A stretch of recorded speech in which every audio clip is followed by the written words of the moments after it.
Honourable members, the prayer. Lord, the God of righteousness and truth, grant to our King, to his government, to members of the Legislative Assembly, and to all in positions of responsibility, the guidance of your Spirit. May they never lead the province wrongly through love of power, desire to please, or unworthy ideas, but laying aside all private interest and prejudice, keep in mind their responsibility to seek to improve the condition of all. Amen. Honourable members, it being the first sitting day of the week, we will now be led in the singing of our national anthem by Abra Sharma. I encourage you to participate in the language of your choice. Oh, Canada, our home and native land, true patriot love in all of us command. With glowing hearts we see thee rise, the true north strong and free. From far and wide, O Canada, we stand on guard for thee. God keep our land glorious and free. O Canada, we stand on guard for thee. O Canada, we stand on guard for thee. Honourable members, the land acknowledgement. The Legislative Assembly is grateful to be situated on Treaty Number 6 territory. This land has been the traditional region of the Métis people of Alberta, the Inuit, the ancestral territory of the Cree, Dene, Blackfoot, Saulteaux, Iroquois, and Nakota Sioux people. The recognition of this history on this land is an act of reconciliation, and we honour those who walk with us. We further acknowledge that the province of Alberta also exists within Treaty Number 4, 7, 8, and 10 territories in the Métis Nation of Alberta. Please be seated.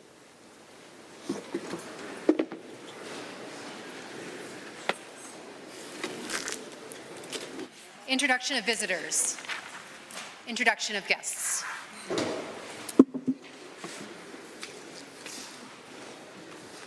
Honourable members, today we were led in the singing of O Canada by Abra Sharma. Ms. Sharma is currently an international student attending Concordia University of Edmonton, working towards a Bachelor of Music and Drama.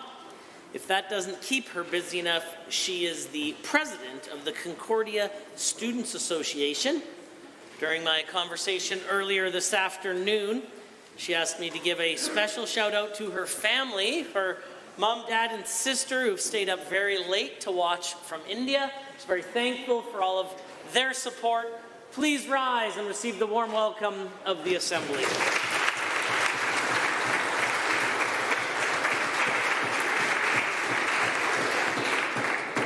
Also, always enjoy the opportunity to introduce the families of members when we get a chance. Today in the Speaker's Gallery, we are joined by members of the Honourable Member for Lesser Slave Lake.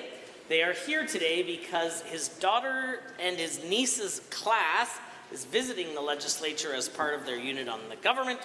It's my honour to introduce for the member from Lesser Slave Lake, the Honourable Member's spouse Chantel, beautiful daughters Sloan and Ryan Sinclair, his niece Breely Gramlich, and her father Sean Gramlich. Please rise and receive the warm welcome of the Assembly.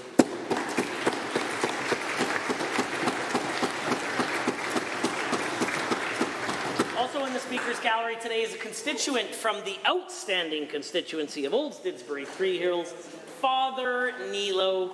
Father Nilo currently serves as a priest for the parishes of St. Stephen, St. Anthony, St. Anne's, of the Prairies and Our Lady of Fatima, all located in the Olds area. Father Nilo grew up in the Philippines, and he entered seminary at the age of 22.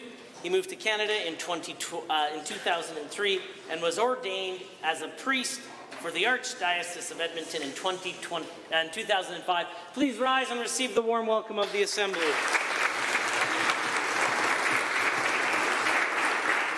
I do have one final special introduction to make today on behalf of the Minister of Service Alberta and Red Tape Reduction, the Honourable the Member for Morinville St. Albert. Back on April 22nd, we had a class from the Guthrie School visit the legislature and attend oral question period. And when it came time to introduce them, due to unforeseen circumstances, mostly my fault, they were unfortunately missed. And so exactly, recall the speaker, I think, is in order. Regrettably, the minister and I didn't realize until after they'd left, and so I wanted to do something particularly special for the students from Guthrie School who, along with their teacher, Miss Tremblay, EA Miss Kitchen, are joining us online. Guthrie School is located right outside of the grounds of Edmonton Garrison, just north of Edmonton.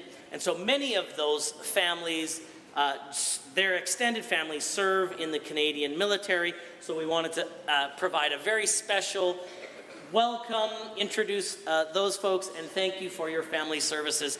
Please provide the Guthrie School the warm welcome of the Assembly.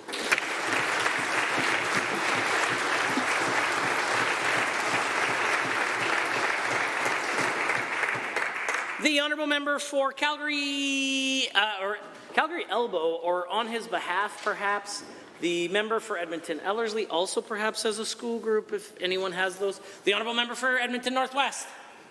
Thank you, Mr. Speaker. And on behalf of the Honourable Member from Calgary Elbow, I would like to introduce members of the Pollard Meadows School, grade 6 class here, learning about municipal government and provincial government, and they can see it in action here this afternoon. Please rise and receive the warm welcome of the legislature. The Member for Edmonton Highlands Norwood on behalf of the Member for Edmonton Ellerslie. Did you do Candy? Because you said the wrong school. Okay, we're just trying to help you out here. I just want to make sure both schools are properly introduced, so I'm going to do that right now. So on behalf of the member from Calgary Elbow, the Lycée International School of Calgary, a francophone school, welcome, and as well for the member from Edmonton Ellerslie, Pollard Meadows School. Please rise and receive the traditional warm welcome of this Assembly. The Honourable the Minister of Indigenous Relations. Thank you, Mr. Speaker. I'm so pleased today to introduce to you and through you to all members of the Assembly my lovely wife Rose and my grandson Lothar. Please rise and receive the traditional warm welcome of the Assembly. Hey, the Honourable the Minister of Mental Health and Addiction. Mr. Speaker, I rise to introduce to you and through you a recent graduate of the Therapeutic Living Unit in Lethbridge in one of our correction facilities where you get addiction treatment in location. Craig, please rise and receive the warm welcome of this House. The Honourable Member for Sherwood Park. Thank you, Mr. Speaker. Democracies across the globe are lowering the voting age to 16. It's showing confidence in our youth and investment in creating positive habits of political culture. David Walsh from the constituency of Sherwood Park is visiting here today. He's heading to Vote 16 Summit in Ottawa, and I invited him to come see the legislature before he saw the Parliament. Yeah.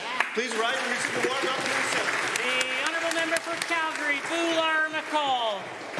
What? Boular-McCall? No. The Honourable Member for Calgary, Falconridge. Mr. Speaker, I rise to introduce to you and through you to all members of the Assembly, Saima Chaudhry, a multi-talented individual, math teacher and community organizer with her husband Pasha Hafiz. They host poetry events to bring all people and cultures together in celebration and to build connections. She is inspired by her mother Nasim and father Noor, also here with Huzaifa, Kala, Rania and Zareen. I ask them to rise and receive the warm welcome of the Assembly. The Honourable Member for Lac St. Anne Parkland. Mr. Speaker, my guest is late. He's about 3 minutes out. Okay. Yourself. Mr. Speaker, I introduce Gord Talk, my friend and constituent, founder of Libertas, Alberta, advocating for conservative principles and serving on the UCP Party Policy and Governance Committee. Please rise and be welcomed in your legislature. The honourable member for Edmonton Southwest. It is my pleasure to introduce to you and through you two local entrepreneurs who are at the forefront of helping revitalize Edmonton's Chinatown. Wilson Wong and William Chen are owners of Van Lock, a Vietnamese sandwich shop and local favorite in Chinatown. They are also spearheading the first ever Van Block party that will bring vendors, artists, and Edmontonians to the heart of Chinatown on June 8th and 9th. Please rise and receive the traditional warm welcome of the Assembly. The Honourable Minister of Children and Family Services.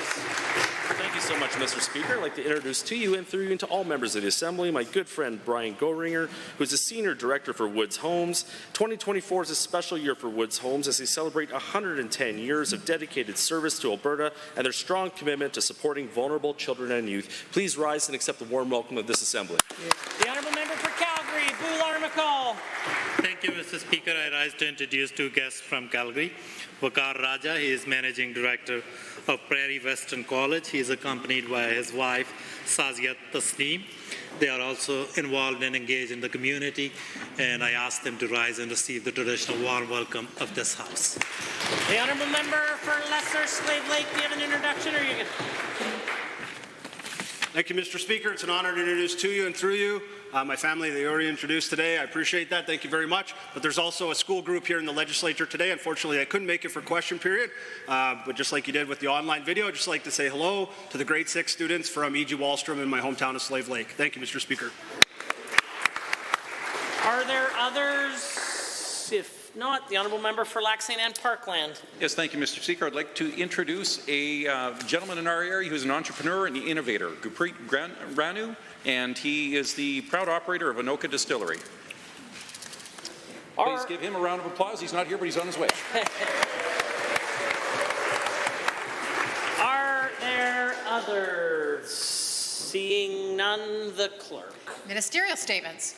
Member statements. The Honourable Member for Leduc Beaumont has a statement to make. Thank you, Mr. Speaker. Since 2010, Amazon has made $40 billion worth of investments in Canada, and I'm pleased to report that Alberta has seen its fair share of those dollars. Amazon's presence can be felt throughout the province, including through facilities in my riding of Leduc Beaumont and also nearby in Atchison. On Friday, the Premier and the Minister of Jobs, Economy and Trade joined Amazon to cut the ribbon on YYC4 in Calgary, the company's latest, largest, and most high-tech fulfillment facility in the province. Located in southeast Calgary's East Shepherds industrial area, the YYC4 warehouse incorporates the use of robotics technology to ensure consumers get their products quickly while also creating a safer working environment for their many employees. In fact, this new facility will employ more than 1,500 Albertans and offer in-demand skills training and career growth opportunities with cutting-edge technology. With the addition of the state-of-the-art 2.8 million square foot warehouse, Amazon now operates 5 fulfillment centers, 1 sortation center, 3 delivery stations, and 2 AMXL delivery stations in Alberta, employing a remarkable 7,500 Albertans.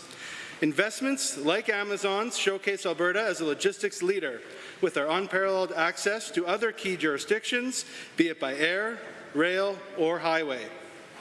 In making their investment decision, Amazon highlighted the ease and speed of doing business in Alberta. They also highlighted the support of the Invest Alberta Corporation. And Amazon is not the only major company affirming Alberta's pro-business policies, investment support, and red tape reduction. Other global companies like Dow Chemicals, Mondi, and Appalexis continue to choose our province because of the Alberta advantage. And Mr. Speaker, we're going to keep delivering on that Alberta advantage and make sure Alberta's families remain the best place to live, work, and raise The Honourable Member for St. Albert. Merci, Monsieur le Président. Mr. Speaker, there's not much to celebrate here in Alberta when it comes to accessibility. Nonetheless, this year's theme for National Accessibility Week is Forward Together, Accessibility and Inclusion for All. I'm sure you know, Mr. Speaker, that Alberta remains one of the last jurisdictions to pass accessibility legislation. And what that means is we have not begun our journey to barrier-free. Without a legislative framework, we have no way of measuring the success or failure of provincial investments and activities. So when the government invests millions in, let's say, apprenticeship spots or housing or a new digital system, we have no way of knowing if there are barriers for disabled Albertans. Consulting people with disabilities is clearly an afterthought with this government. For example, this chamber is not accessible and is far from barrier-free for neurodiverse, hearing impaired, or deaf visitors and legislators, not to mention people with mobility issues. As there is no legislative framework nor process to make this place barrier-free, we are at the whim of those in power to make investments for people with disabilities. It is minimal and pitiful. Mr. Speaker, Alberta's NDP is committed to an accessible Alberta legislation that will identify, remove, and prevent barriers from the built environment, communication, IT, transportation infrastructure, and most importantly, the design and the delivery of programs. Access and inclusion is a right, and when done properly, individuals, families, communities, and the economy thrive. We haven't got it right here in Alberta, but in 2027, we absolutely will. Yeah. Honourable Member for Drayton Valley, Devon, has a statement to make. Thank you, Mr. Speaker. I have heard from many of my constituents regarding the need for upgrades to the hospitals in Drayton Valley and Devon, and I continue to advocate for improvements to rural health in our province. Today, I'm pleased to share that our government is investing $872,000 over 3 years to upgrade the Devon General Hospital. This acute and long-term care facility provides a 24-hour emergency services. It additionally houses home care services, laboratory services, diagnostic imaging, and public health services. Further west, the Drayton Valley Hospital houses 34 acute care beds and 50 long-term care beds, with medical services provided by 14 physician staff.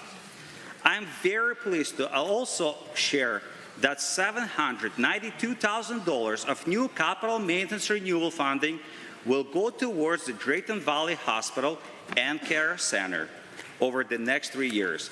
This vital facility provides health services to my constituents in Drayton Valley, including 24/7 emergency department, diabetes education, dialysis, and operating room service, and is also home to Drayton Valley Community Cancer Center. I know that my constituents will be happy to hear about this important investment that our government is making. And our government remain committed to ensuring that my constituents and all Albertans have easy access to the health care services that they need. Thank you, Mr. Speaker. The honourable member for Edmonton McClung has a statement to make. The people of Alberta had a message for the UCP this weekend, and I hope they were listening. Enough is enough.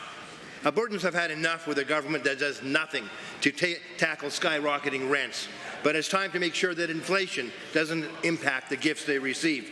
They've had enough with a government that doesn't see a problem with students learning in overcrowded classrooms, but proudly defends their decision to hand out hundreds of thousands of dollars to their friends and insiders. They've had enough with a government that once prided itself on standing up to the old PC styles of cronyism and insider deals, but now embraces them. Albertans are fed up with a government that feels more entitled to their entitlements than any obligation to support Albertans. Hundreds of thousands of Albertans can't access a family doctor, and this government's solution is to introduce more chaos. Wages are falling, costs are climbing, tuition rates, insurance rates, utility bills, rents, all and more are getting higher under the UCP. The government abandoned patients in motel rooms because they couldn't be bothered to read the emails sent to their offices. But while Albertans have been struggling, what has this government been focused on? It wants to decide what university research deserves funding and is threatening academic freedom.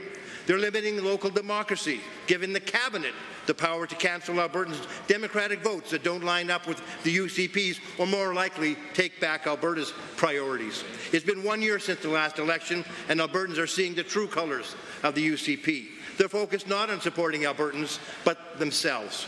The UCP is leaving Albertans to deal with the affordability crisis this government created, the healthcare crisis this government created.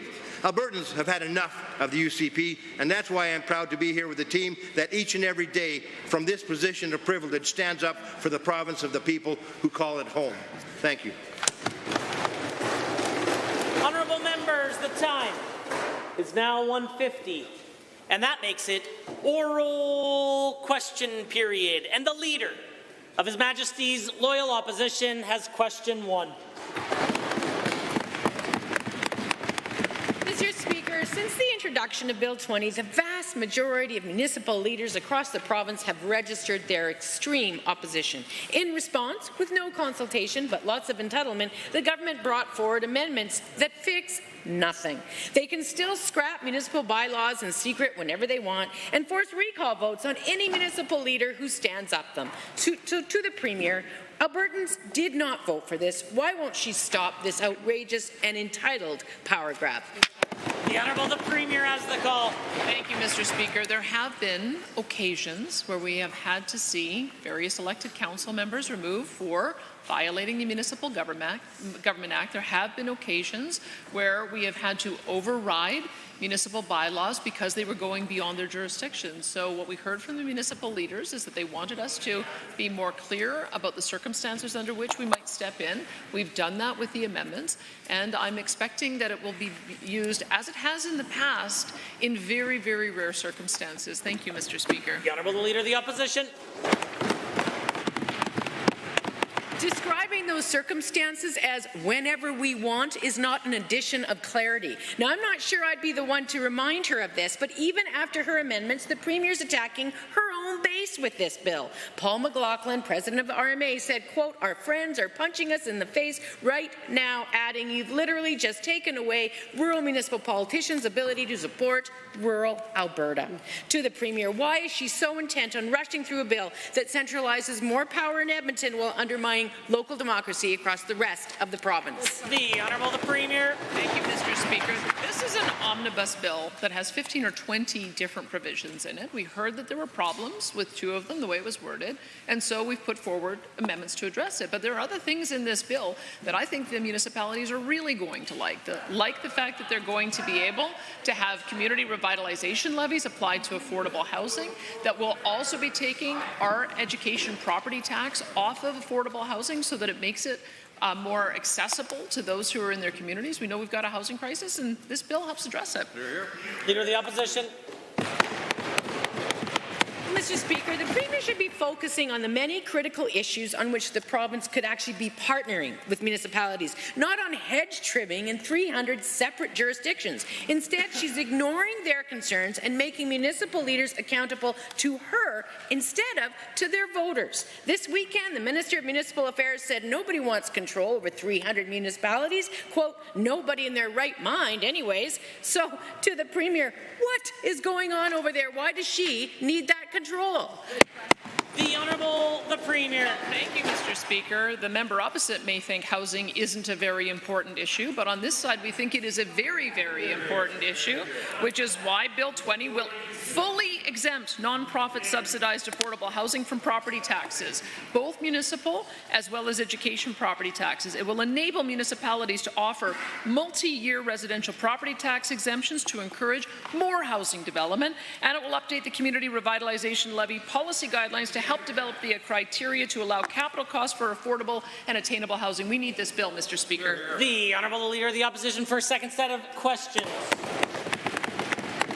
All those things, unless the Premier doesn't like them. Anyway, Mr. Speaker, when the Premier's plan to blow up healthcare was leaked last fall, the UCP promised Albertans they'd consult with them on it. but they didn't. And last week, they allowed just 1 hour of debate before calling time allocation to ram through her ridiculous plan. So to the Premier, healthcare is the most important thing she will ever do or fail to do, as is currently the case. Albertans need more say, not less. Why won't she delay the bill and talk to them before going any further with this damaging plan? The Honourable the Premier has the call. Well, I don't know where the member opposite was when the Minister of Health went and did dozens and dozens and dozens of in-person consultations. I think it was well over 65. We had dozens of people participate in that. We've also done hundreds? How many? Thousands? Thousands. Sorry, Mr. Speaker. Thousands of people participate in them, all from...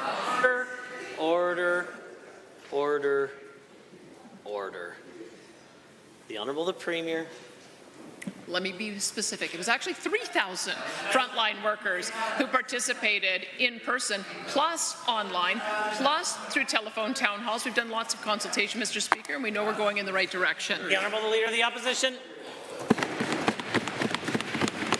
Mr. Speaker, watching an infomercial does not count. Albertans already know she's failing to provide basic public health care. Last week, we learned short-sighted and ill-advised cuts to physician pay have resulted in entire seniors' homes losing their doctors. When asked about it, the Minister of Health blamed the AMA for her cuts. So to the Premier, how does she not understand? Her bill builds more silos, puts the minister who refuses to ever be held accountable in charge of it all, and therefore makes problems like this worse, more frequent, and more damaging to all Albertans.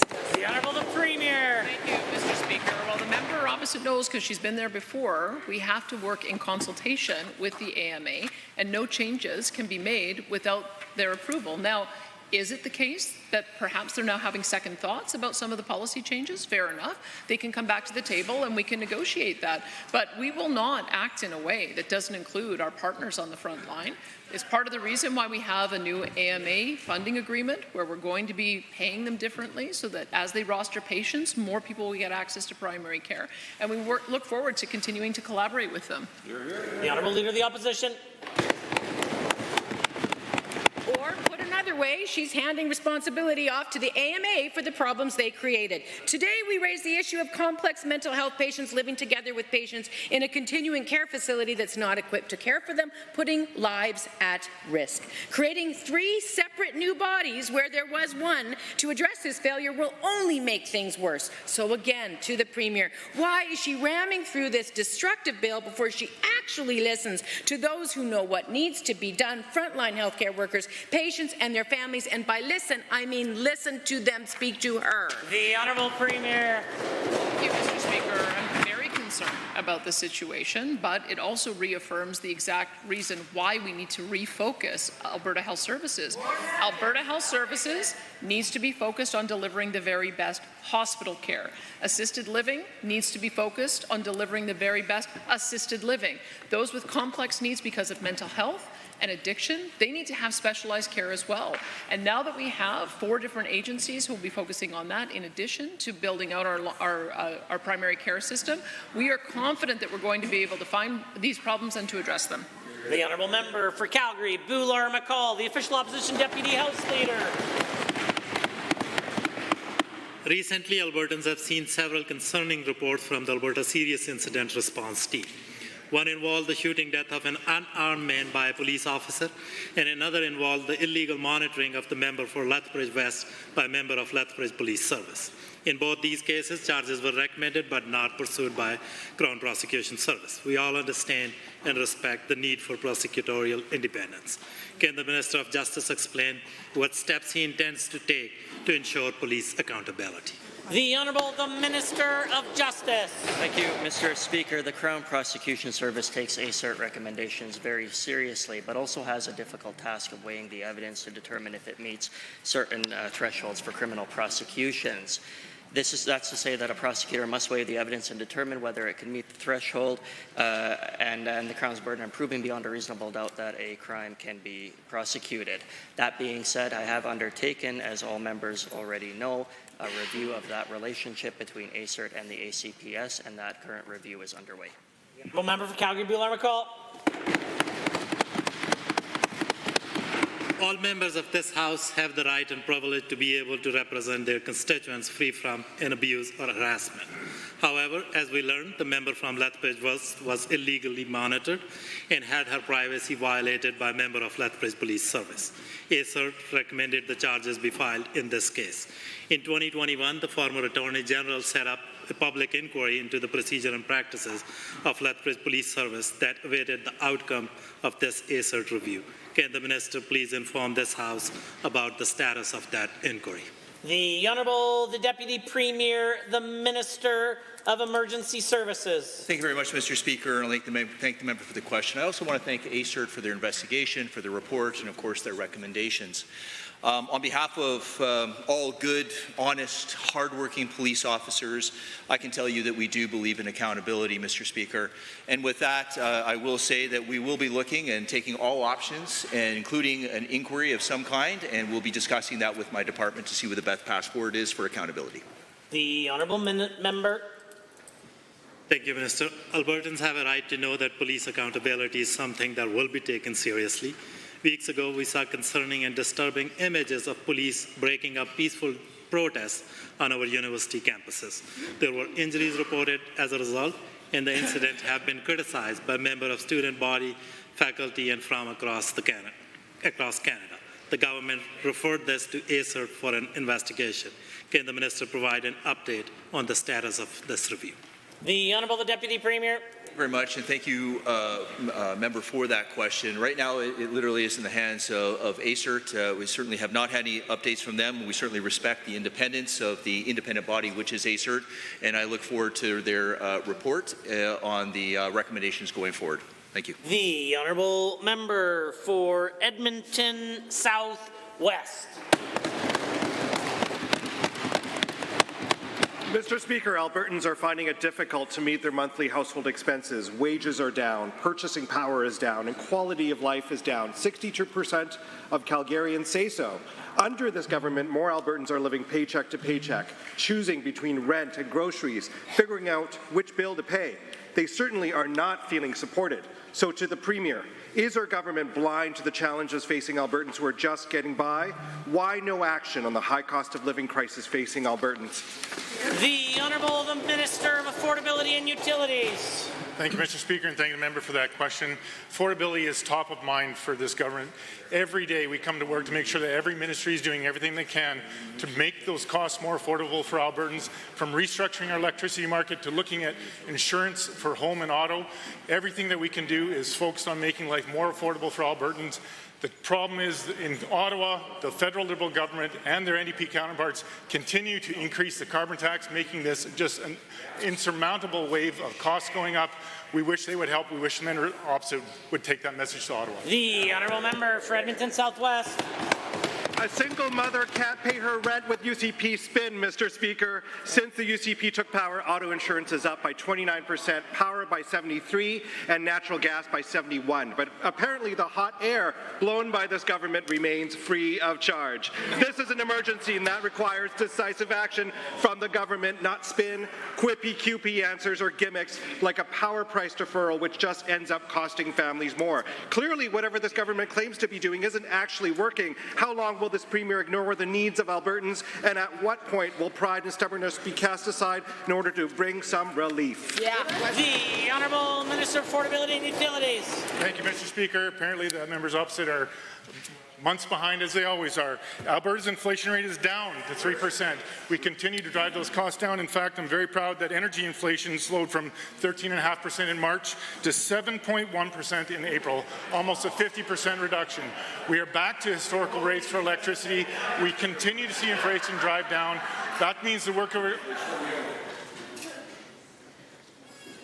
The Honourable Minister of Affordability and Utilities has the call. Thank you, Mr. Speaker. That means the work that this government is doing is working. Prices are coming down. There is more work to do. We're happy to take that job to work every day and do what the NDP failed to do. The Honourable Member for Edmonton Southwest. Try saying that to the face of a dad whose hard work can no longer buy the things that his kids need.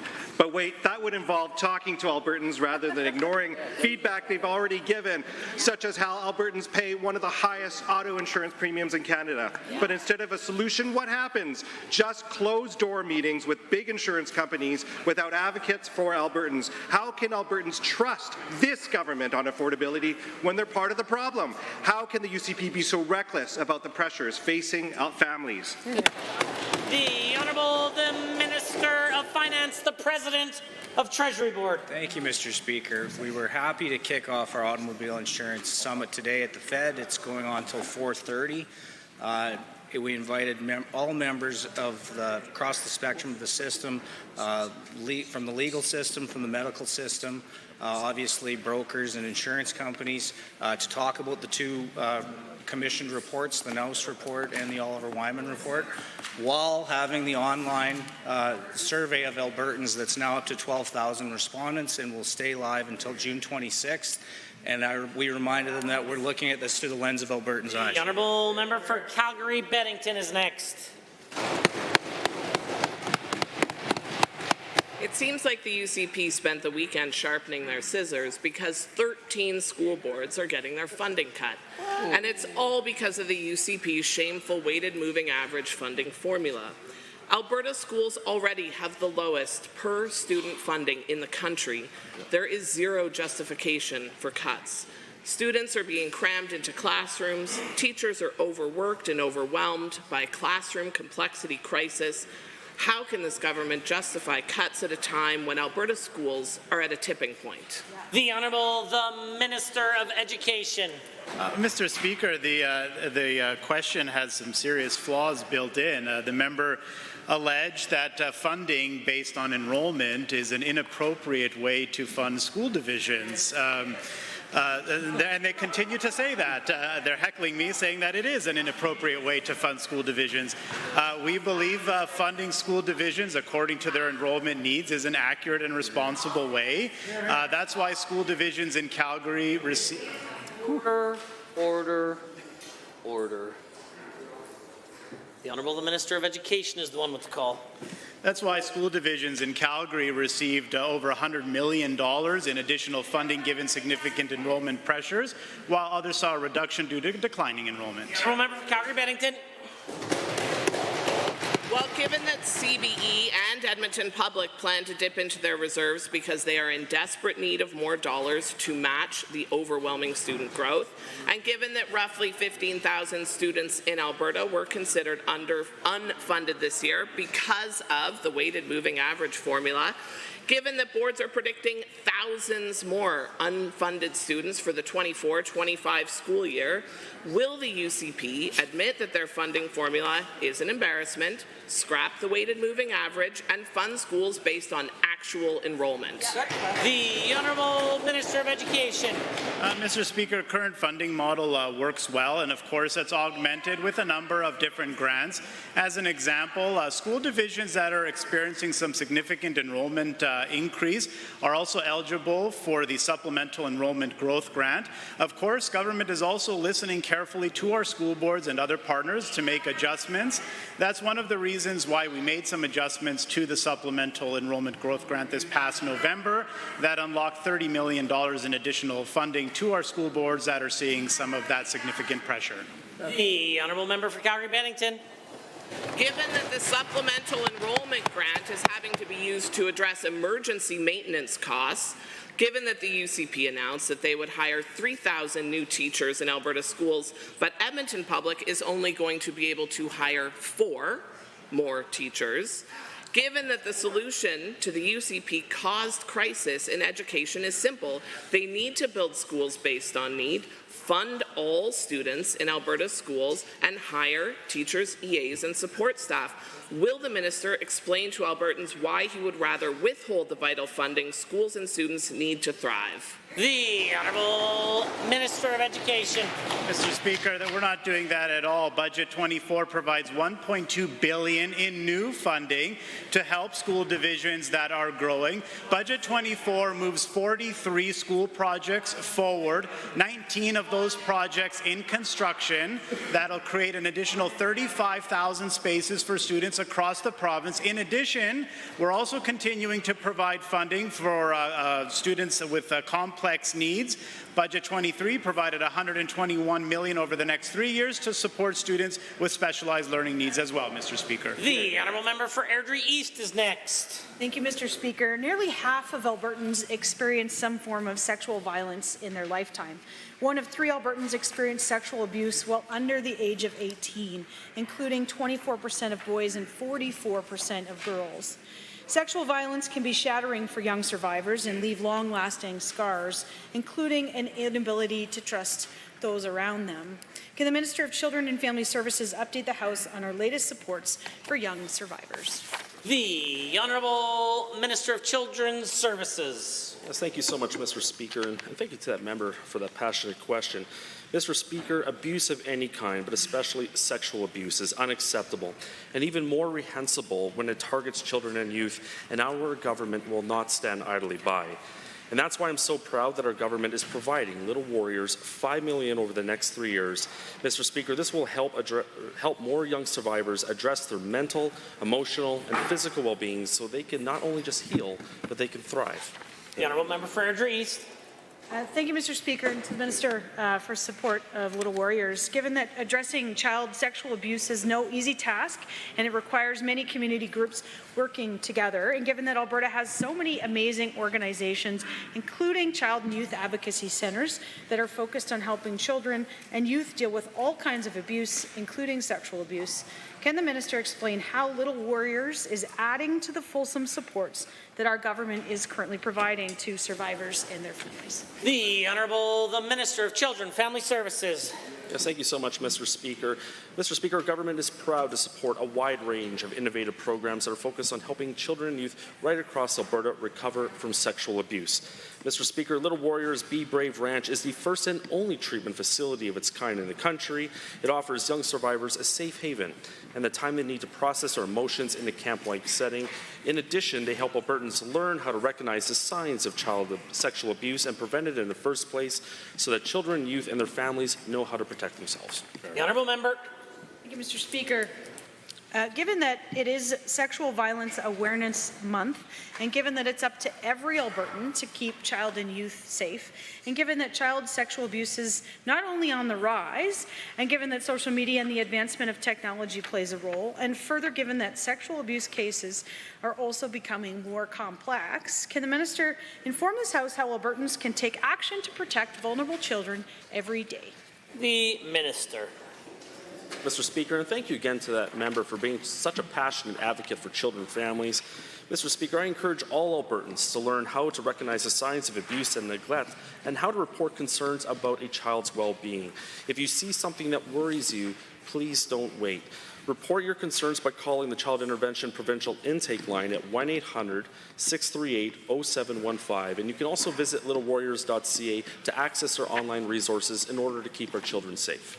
The Honourable Member for Calgary Glenmore has a question to ask. Mr. Speaker, I reviewed David Yeager's report on the Alberta Energy Regulator.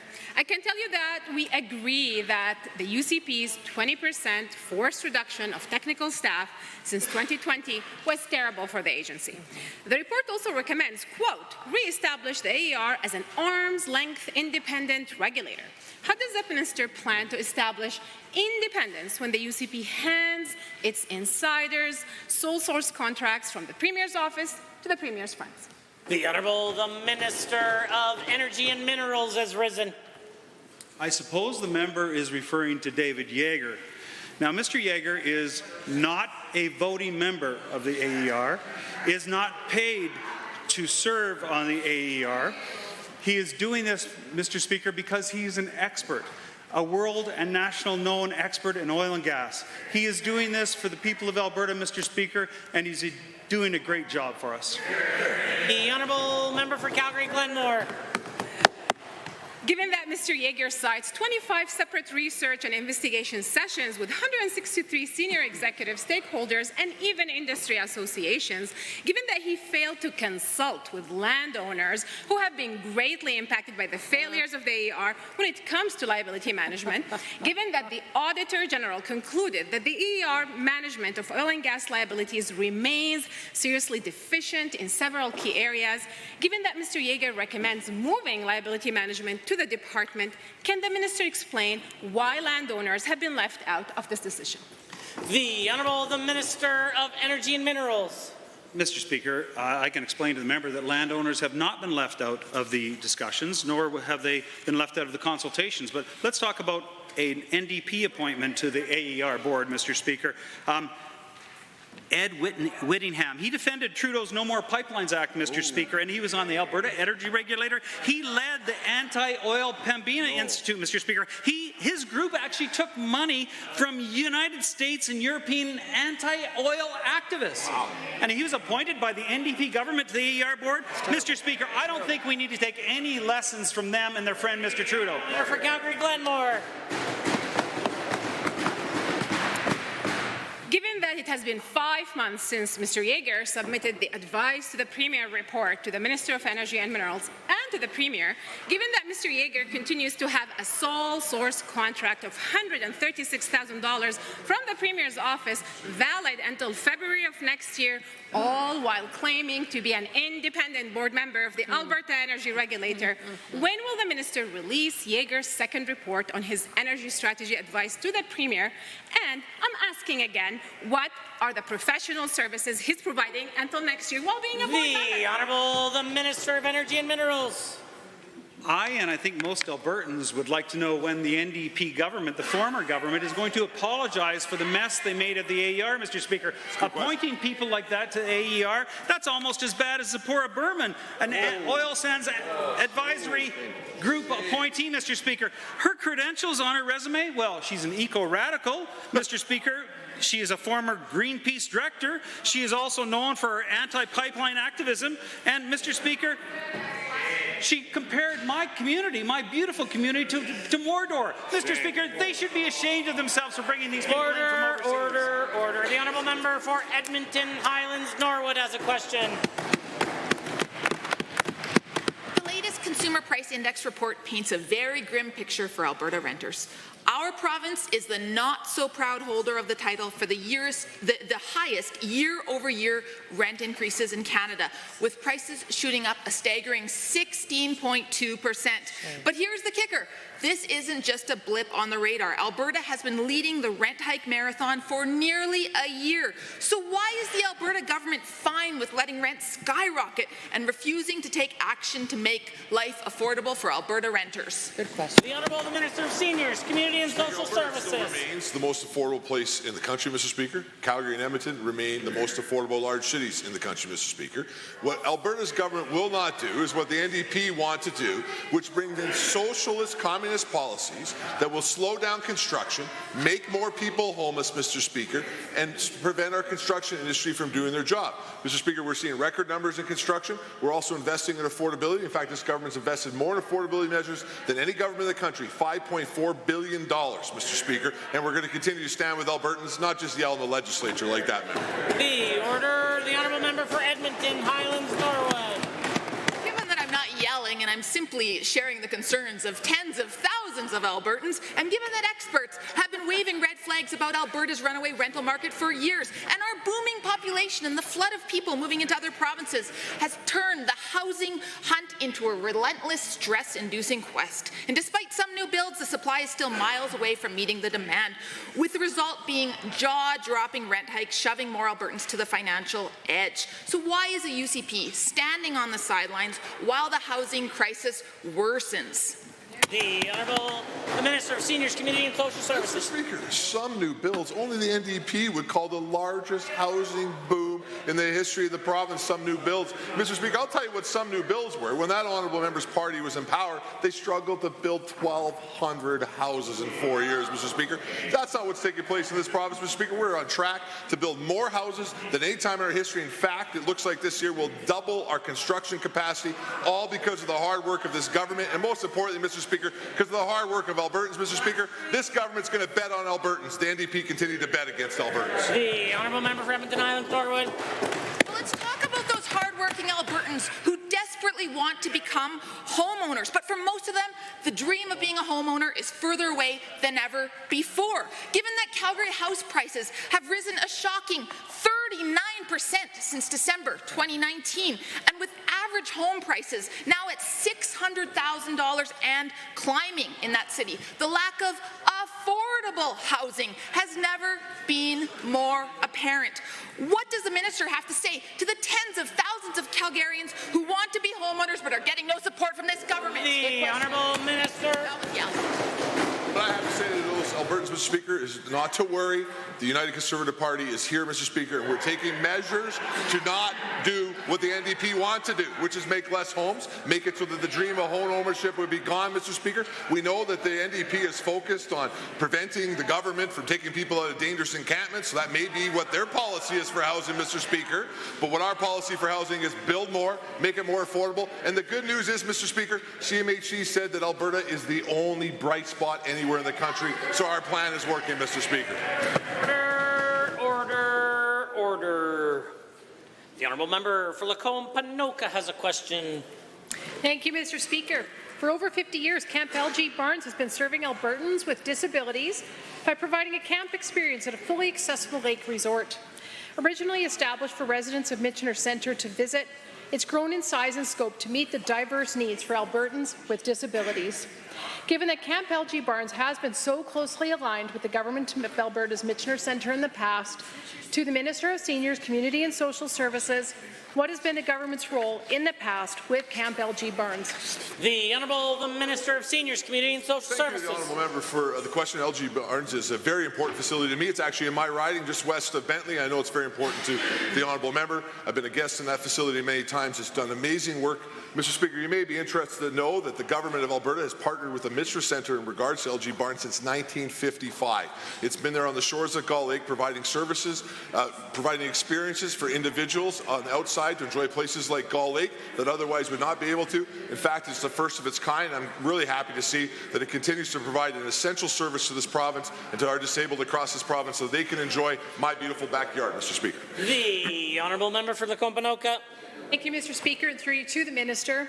Given that Camp LG Barnes can serve up to 40 guests at a time with no charge for support staff, given that they offer a unique experience to enjoy nature, animals, and activities with opportunities to relax and just have fun, and given this camp has been historically funded by the government, to the same minister, what are the government's current plans for funding for Camp LG Barnes? The Honourable Minister of Seniors, Community and Social Services. Well, Mr. Speaker, LG Barnes has received some funding through our Civil Societies grant, Mr. Speaker, $150,000. They've also received $250,000 this year as they go through a bridging process to realign their programs now they're not associated with Mr. Speaker. We're going to continue to make sure that funding is in place to help that organization be able to reevaluate, restructure their organization to be able to make sure that it will be in place to be able to serve Albertans for the next 70 years to come. The honourable member. Thank you, Mr. Speaker, and again through you to the Minister.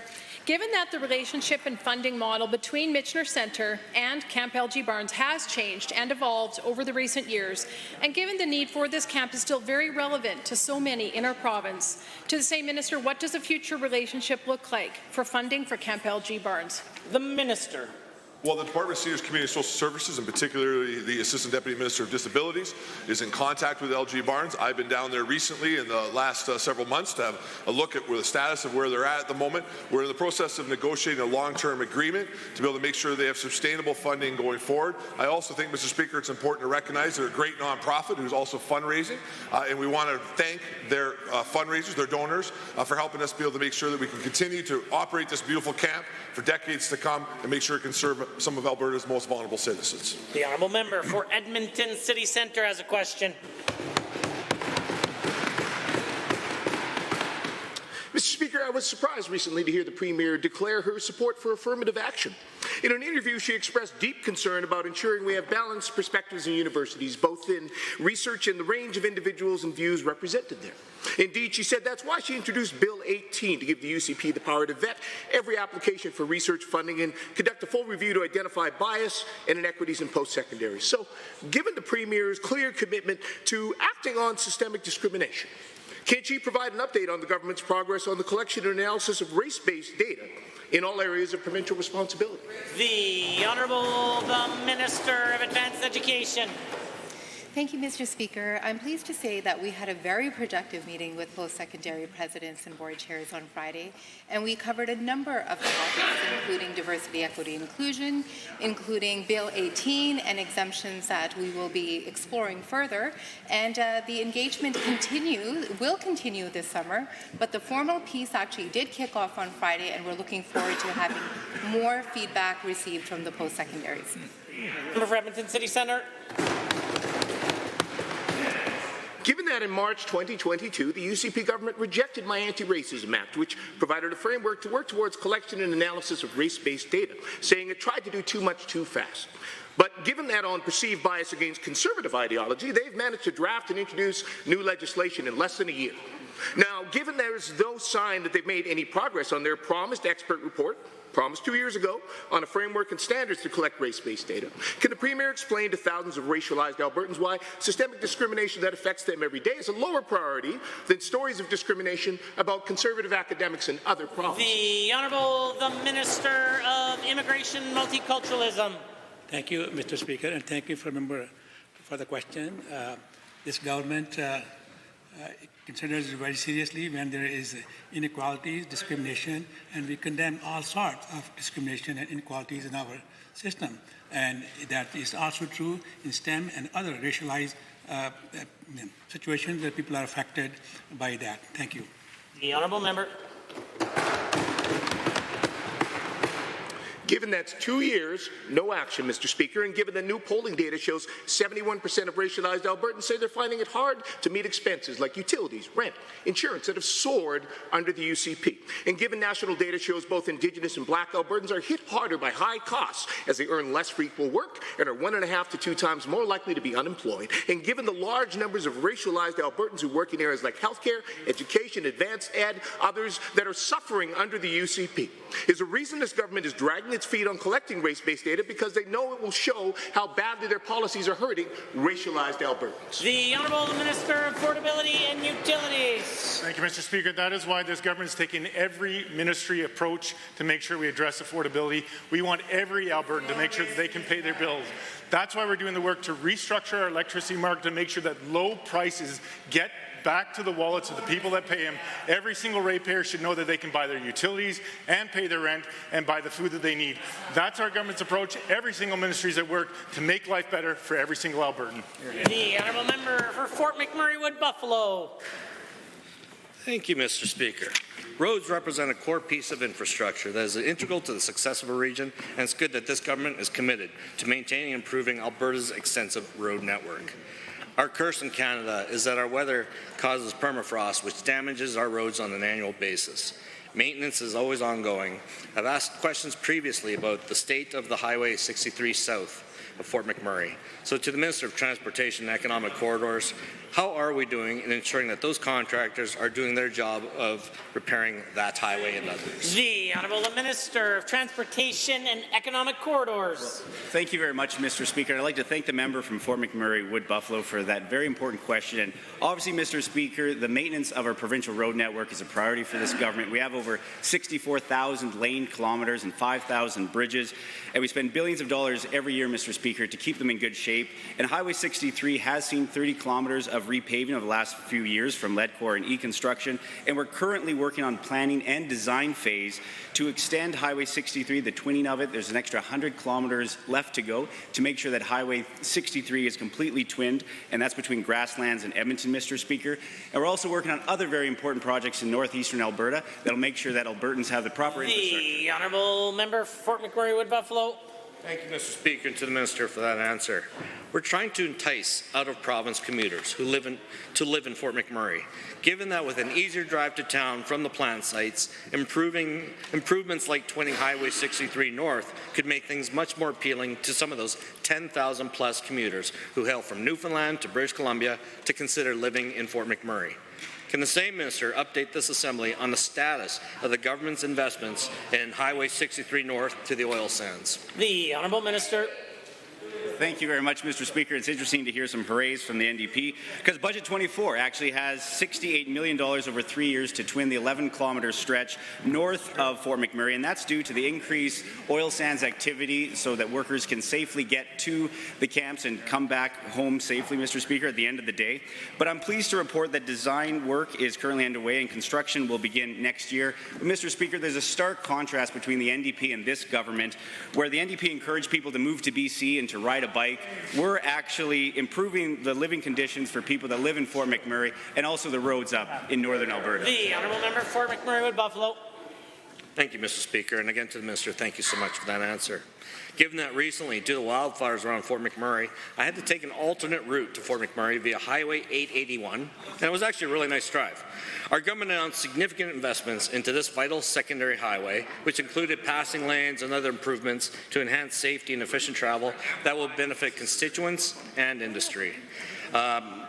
That said, I didn't really see any construction going on, and so to the same minister, when is the work expected to begin on these critical upgrades to Highway 881? The Honourable Minister.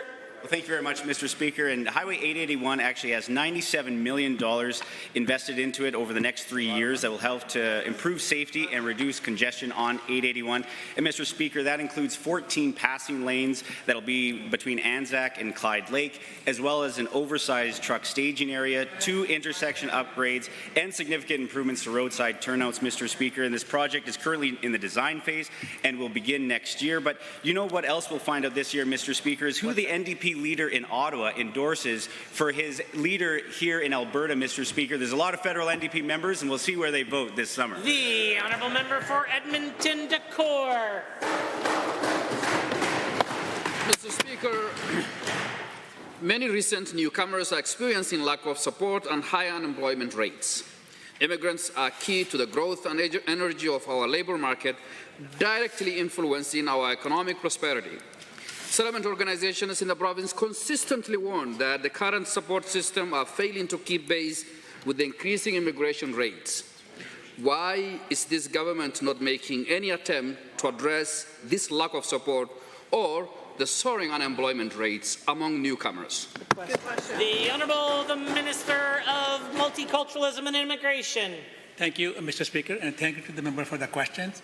As the member already knows, that our government is trying our best to increase our immigration levels, and we've been working with the federal government to do that with respect to unemployment in our newcomers. As you know, this province has created so many jobs for all Albertans, including our newcomers, and they are thriving to come here in this province and raise their family and raise their kids and be happy here. And we are very much thankful for them. The Honourable Member for Edmonton Decore. Given my question to the Minister is specifically to newcomers, my office is inundated with stories of newly landed immigrants struggling to find appropriate support services or secure employment, with wait time for employment counseling and loan sessions triple.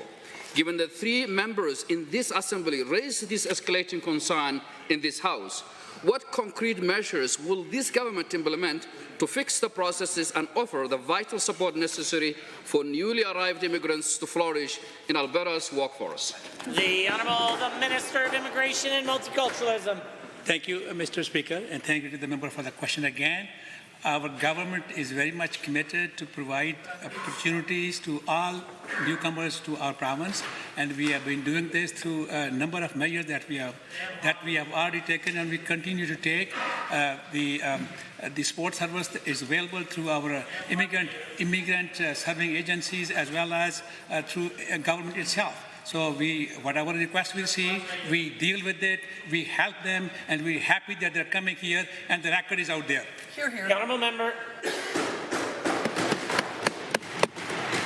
Given that 2 months ago, when I wrote to both federal and provincial immigration ministers urging them to collaboratively address the dwindling services and escalating unemployment rates among newcomers. Given that the current insufficient support poses a serious threat to the newcomer labor integration, to the Minister, where is the tangible support promised to those who seek to build their future in this beautiful province? The Honourable the Minister. Thank you, Mr. Speaker. This government has done a number of things to help our newcomers, including 4 or 5 years ago, having a credential recognition system in this province. We continue to supplement and support that system. We also provide mentorship help through our immigrant serving agencies, and we have taken a number of steps ever since we have come to power. Unlike when they were in power, they did 0, 0, 0 again and again. Here, here. The Honourable Member for Edmonton Northwest.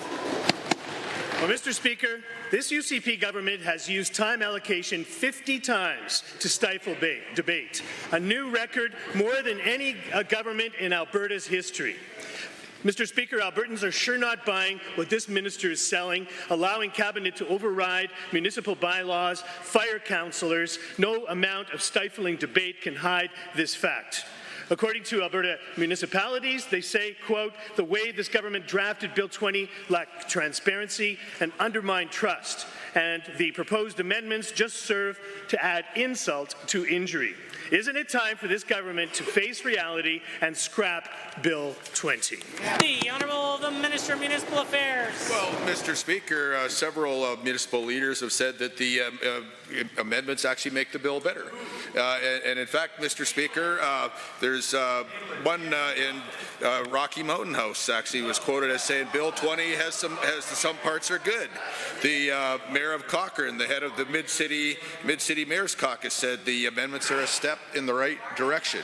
Mr. Speaker, in fact, I could hardly hear myself, Mr. Speaker.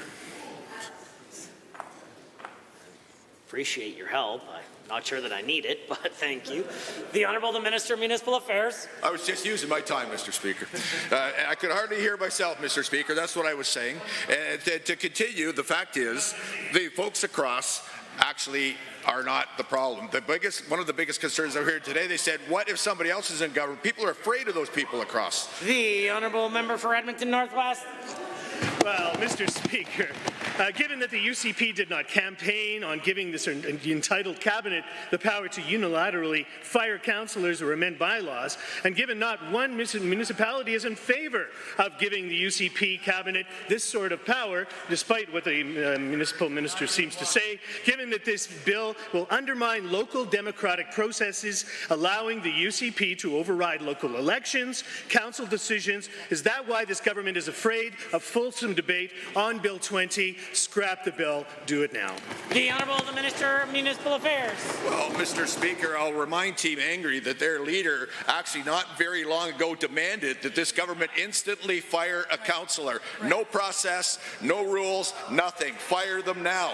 Mr. Speaker, they are in a very poor position to criticize legislation which actually puts a reasonable way to do what we've always been able to do. In fact, Mr. Speaker, we did actually have to dismiss some councillors not long ago. I didn't hear any complaints from the other side then. Maybe they're coming now.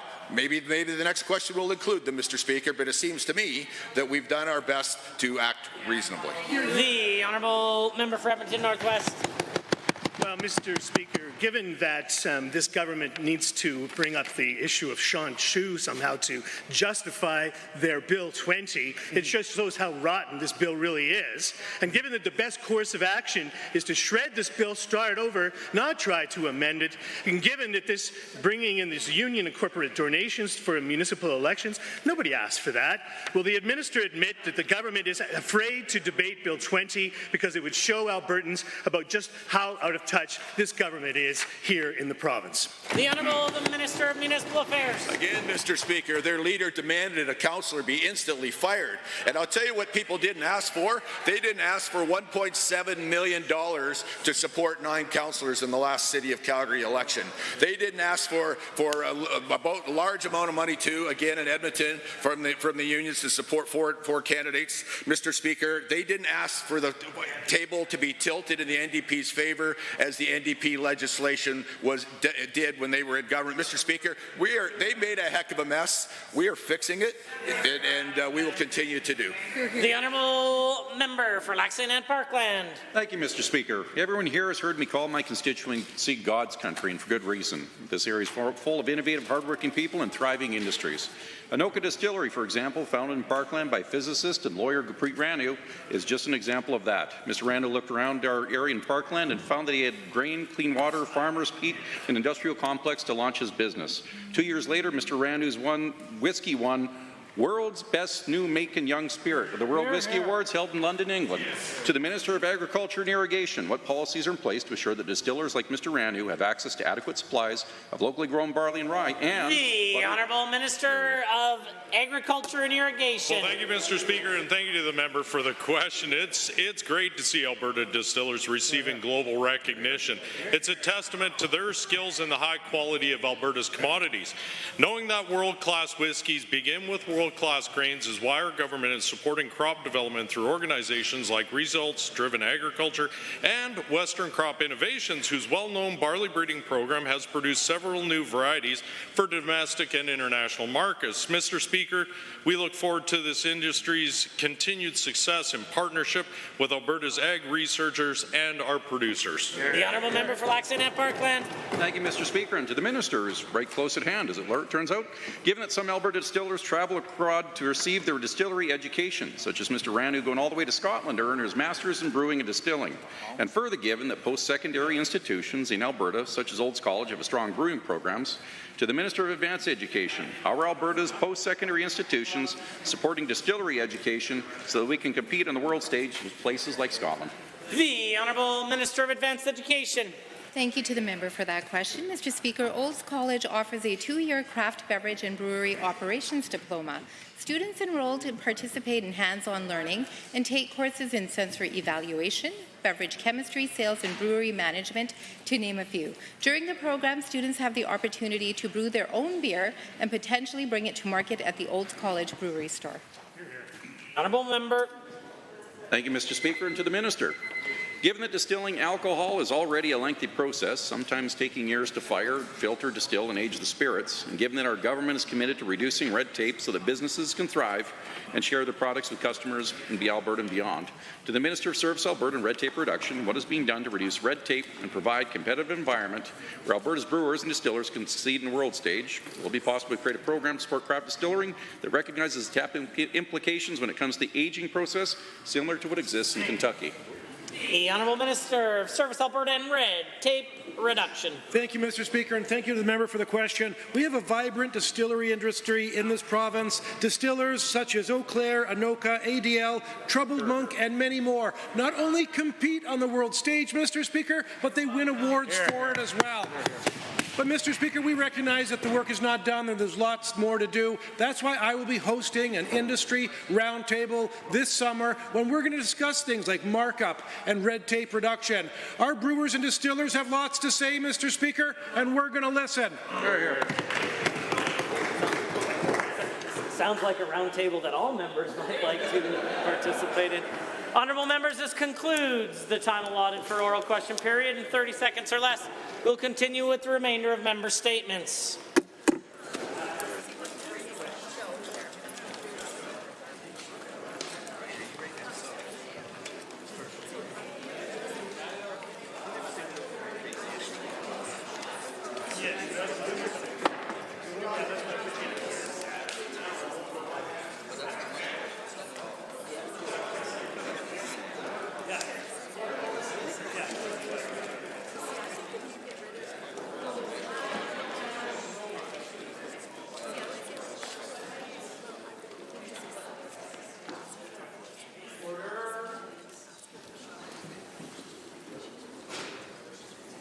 The honourable member for Lesser Slave Lake has a statement to make. Mr. Speaker, it's a great day for Red Deer, and the NDP are very bad. Sorry, this is someone else's speech. Here we go again. Mr. Speaker, today is May 27th, and 2 weeks from now, it will be June 10th. Since we'll be finished session by then, I'm going to use my statement today to celebrate my wife and preemptively wish her a happy 14th anniversary coming up on June 10th. Mr. Speaker, I often catch myself saying I'm the luckiest man alive, which is actually a strangely worded phrase because how would anyone know who the luckiest dead man is? Anyway, it's not just luck. I'm also incredibly grateful for the life we have, and it makes me so happy knowing I get a front row seat watching this amazing woman work tirelessly holding our goofy family together. Now, I know I talk enough for the both of us, but when our daughters are grown up, I hope they remember some of my funny jokes. But I know they'll remember all the little details and the moments and all these core memories and just how much the love she's shown and caring for us. When I say I'm the luckiest man alive or dead, I'm sure people think it's just because she's an absolute smoke show. And at best, I look like someone who's finished fourth in a Lou Diamond Phillips lookalike contest.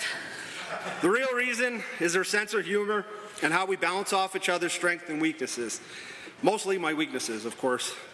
You're my best friend, and I love spending 5 to 10 minutes discussing the chaos, stress, and challenges of the day, and I'm happy we always seem to find the funny, and I hope we always will. Mr. Speaker, I'll finish with a line from the Jack Nicholson movie, As Good as It Gets, that to me perfectly sums up the way I feel about her, not just today, but the way I've always felt about her. You make me want to be a better man. Happy anniversary, sweetheart. I love you 3000. Let's go Oilers.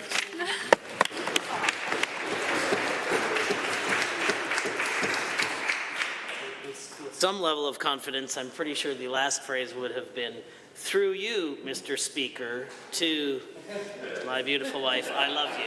But perhaps we'll let this one pass. The honourable member for Edmonton Manning has a statement to make. Mr. Speaker, as the MLA for Edmonton Manning, I have the privilege of representing some of the best students and schools in all of Alberta. And this weekend, I had the privilege and pleasure of joining the families of Soraya Hafez School for a fundraiser to help them get a playground for their school. The parent group has been working hard to ensure their students will have access to a new playground located at the school since there hasn't been one since the school was built 5 years ago. They are currently only $40,000 away from achieving their goal, and they've done it all without any support from this UCP government. They've held several fundraisers and worked hard so that they can ensure that the students there don't have to play in an empty field. This isn't a new issue or item for this government, since only last year I raised the concerns about the need for a playground at Soraya Hafez School. On November 27, 2023, I asked the Minister of Education what he was doing to support these families, students, teachers who are trying to get this playground built. The minister assured this House that UCP would support the idea of building playgrounds at this school. However, nearly a year later, and nothing's been done. And I know that Soraya Hafez isn't alone. There are countless parents working tirelessly to raise money and organize to get playgrounds built across Alberta, while this government just watches. If the UCP is serious about supporting students and supporting families, then this would be a place to start. So instead of constantly justifying why class sizes are growing without increased support and students are learning more and more in overcrowded classrooms, this government needs to step up, start building the playgrounds these students need so that they have a playground for next year's school year and not have to wait until 2025. Reports by standing and special committees. Presenting petitions. Notices of motion. The Government House Leader. Thank you, Mr. Speaker. I rise to provide oral notice of Bill 23, the Miscellaneous Corrections Statute Amendment Act 2024, sponsored by myself. Introduction of bills, tabling returns and reports. Other tablings. The Honourable Member for Edmonton Highlands Norwood. Thank you, Mr. Speaker. I'd like to share an update from the United Nations Relief and Works Agency from early this morning about the horrifying attacks on people seeking shelter and safety in Rafah. They report that Gaza is hell on earth right now with mass casualties and yet silence from so many politicians on Palestine. What's it going to take for action? Are there others? Seeing none, Tablings to the clerk. Honourable members, that brings us to points of order, which there was none. I feel like perhaps I will have a sign to the left of the speaker that says days without a point of order. 1. Gold star.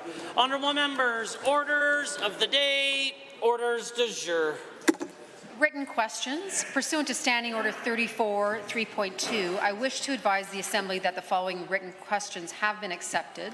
Written question 7, asked by Ms. Sweet, how many grants were distributed to municipalities in 2023 by the Forest Resource Improvement Association through the Alberta Fire Smart program?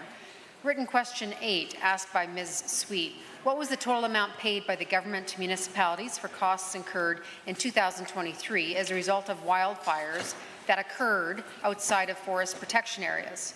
Written question 9, asked by Ms. Sweet, what is the total amount of compensation payable under any government program to municipalities for costs incurred in 2023 as a result of wildfires that occurred outside of forest protection areas that remains outstanding as of April 15, 2024.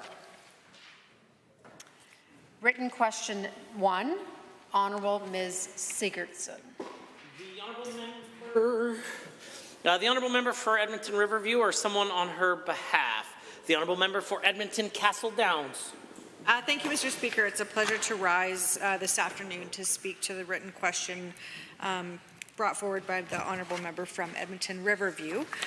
So the question is, how many audits or investigations were conducted under the Nursing Homes General Regulation, the Coordinated Home Care Program Regulation, or any ministerial directive made under the Regional Health Authorities Act that resulted in a finding of a contravention by an operator of the Continuing Care Health Services Standards as amended July 16, 2018 during the period from January 1, 2023 to December 31, 2023.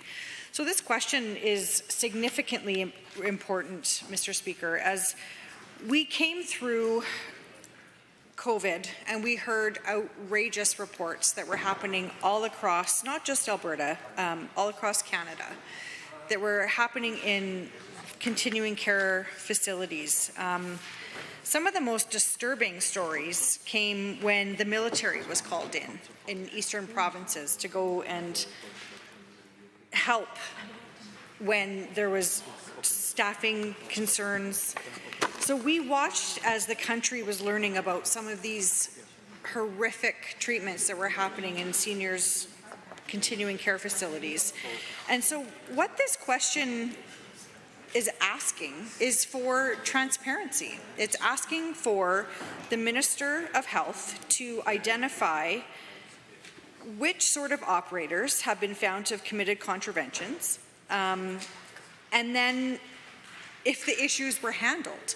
So when families are looking forward to, or not looking forward, but looking for a facility, a home for their loved ones, these are the types of things that they have a right to know.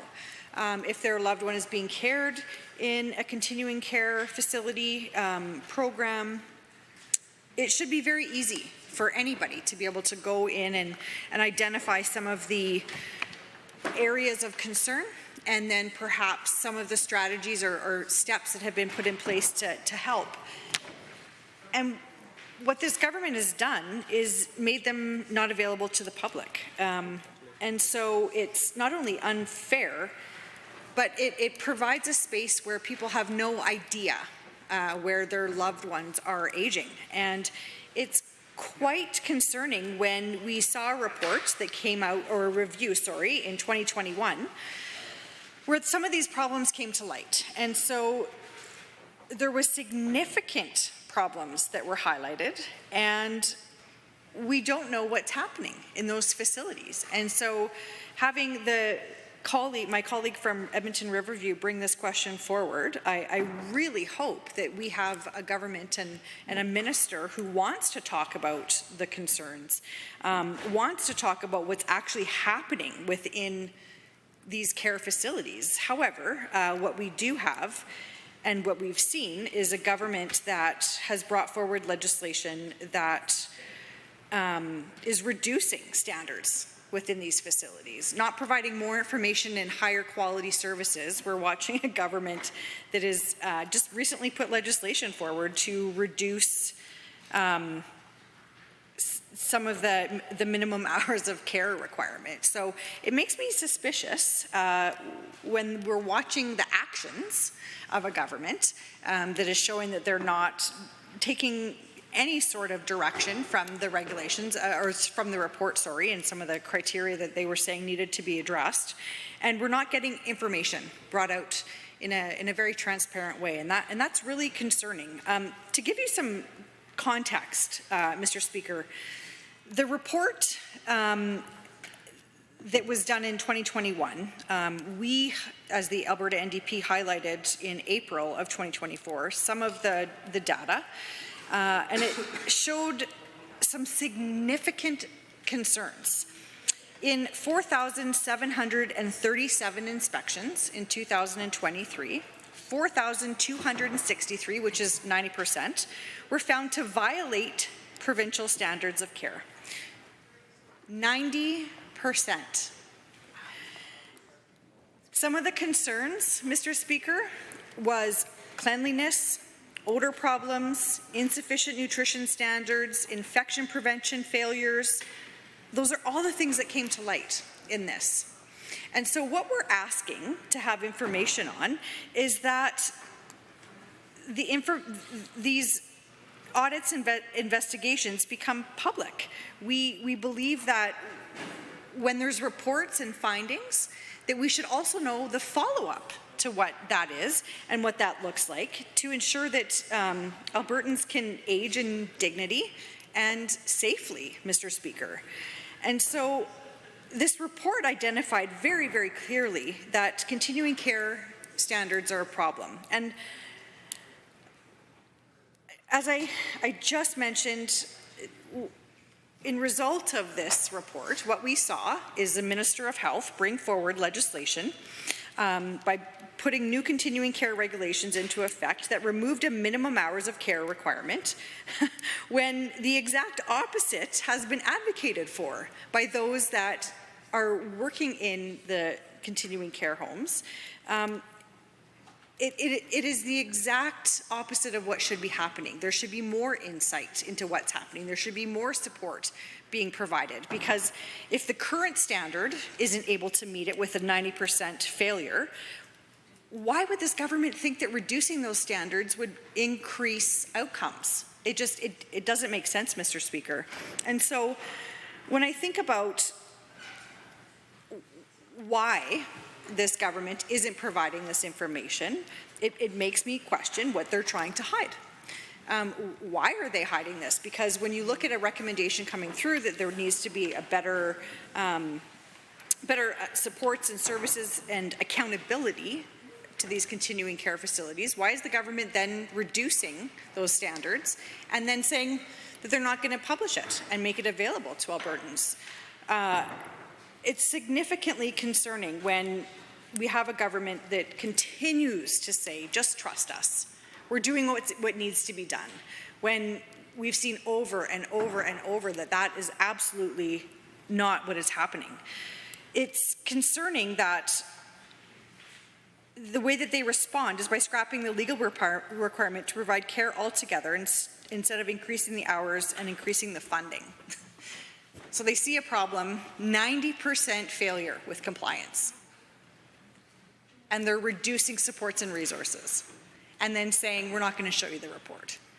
So I would really hope that this government is listening and takes these recommendations to heart, takes the importance of being able to identify these failures and the risks that are happening in these facilities and make it public.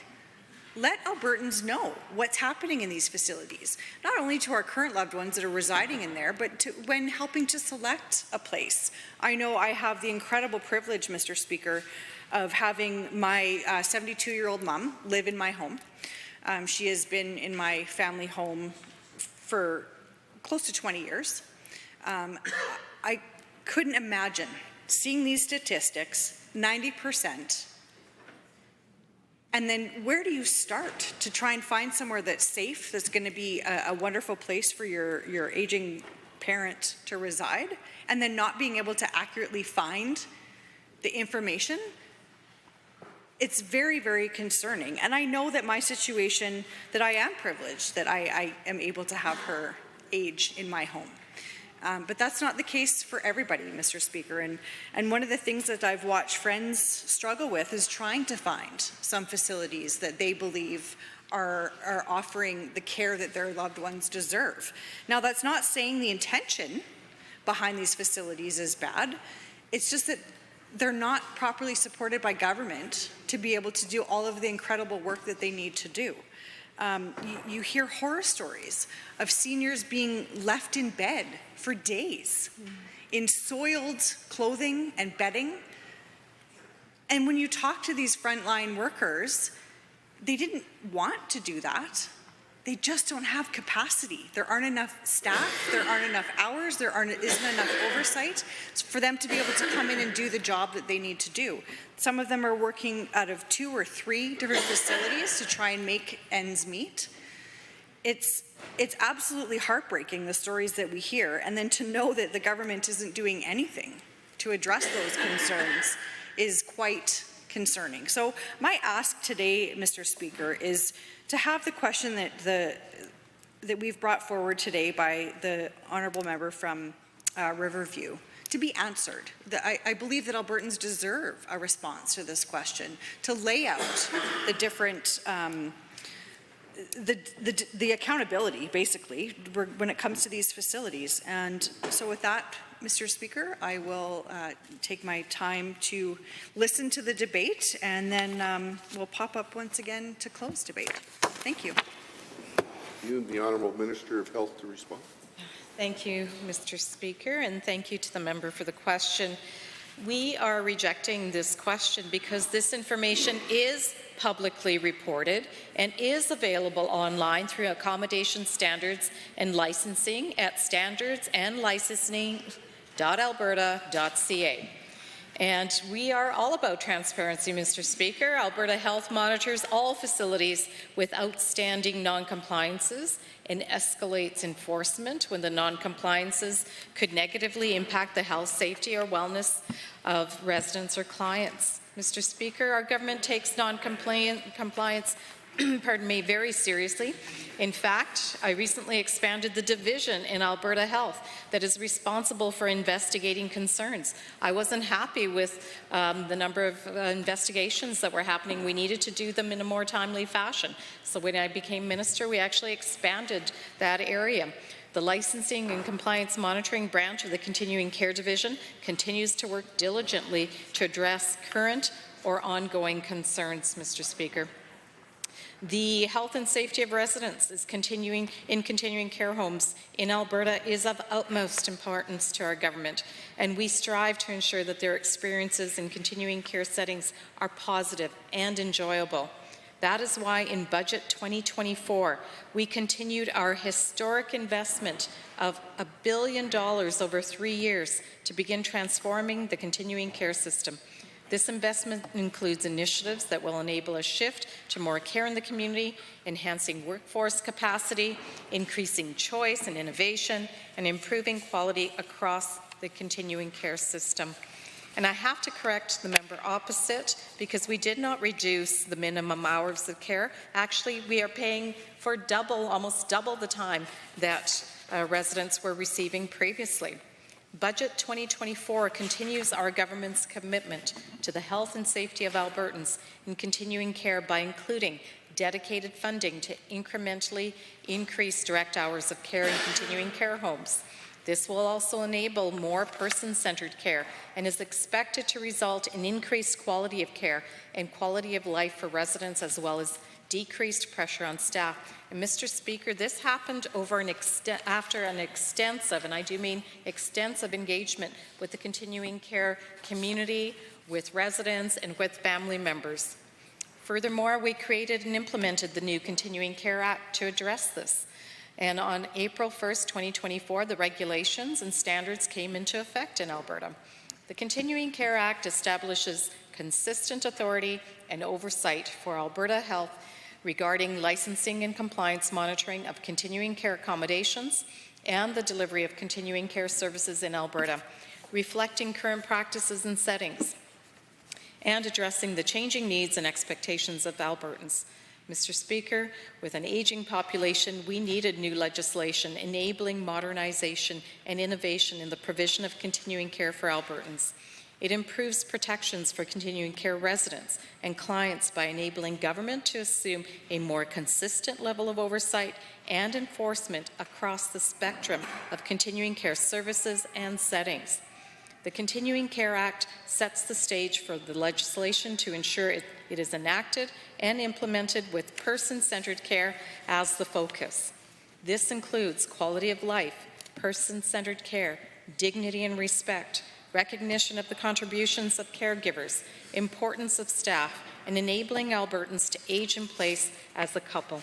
Mr. Speaker, the member opposite quoted facts that she actually got online, probably going to our online standards in licensing.alberta.ca that I spoke to earlier. Mr. Speaker, all of the information is there publicly available. The members opposite need to do more homework on their side to find these facts, but they're all there, Mr. Speaker. We want to have that transparency. In fact, Mr. Speaker, we're going to improve that transparency as time goes on. It is the reason we're doing the refocusing and making sure that there is a continuing care organization that can actually focus on continuing care, making sure that the recommendations, that the new legislation is implemented, and that we're following best practices, not just here in Alberta, but across the country and around the globe.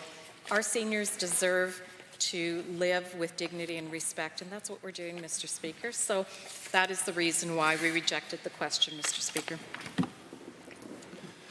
Are there any others wishing to speak? The member for St. Albert has risen. Thank you, Mr. Speaker. It's my pleasure to rise. And just to maybe contradict some of the things that the health minister just said, that this government is transparent and all the information people need are available at their fingertips. That is absolutely incorrect, not true. So there are in Canada right now, and actually this was a couple years ago, there are 400,000 people that are in care.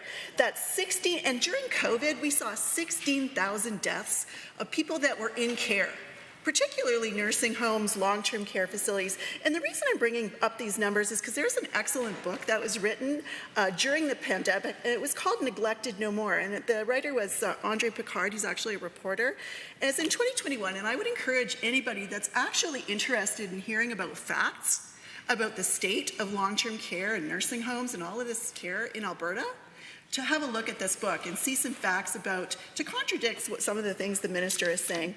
But let me just go back to some of the things she said, Mr. Speaker. One of the things she said is, no, absolutely, there's all kinds of inspections, and yeah, we're reporting. There's a piece of legislation that this government doesn't like to talk about, and that is called Protection for Persons in Care. And this legislation, this act, was actually passed under a progressive conservative government, and what it aimed to do was to create a place that people could go to make allegations of abuse. Now, the abuse that was covered in this piece of legislation is pretty comprehensive.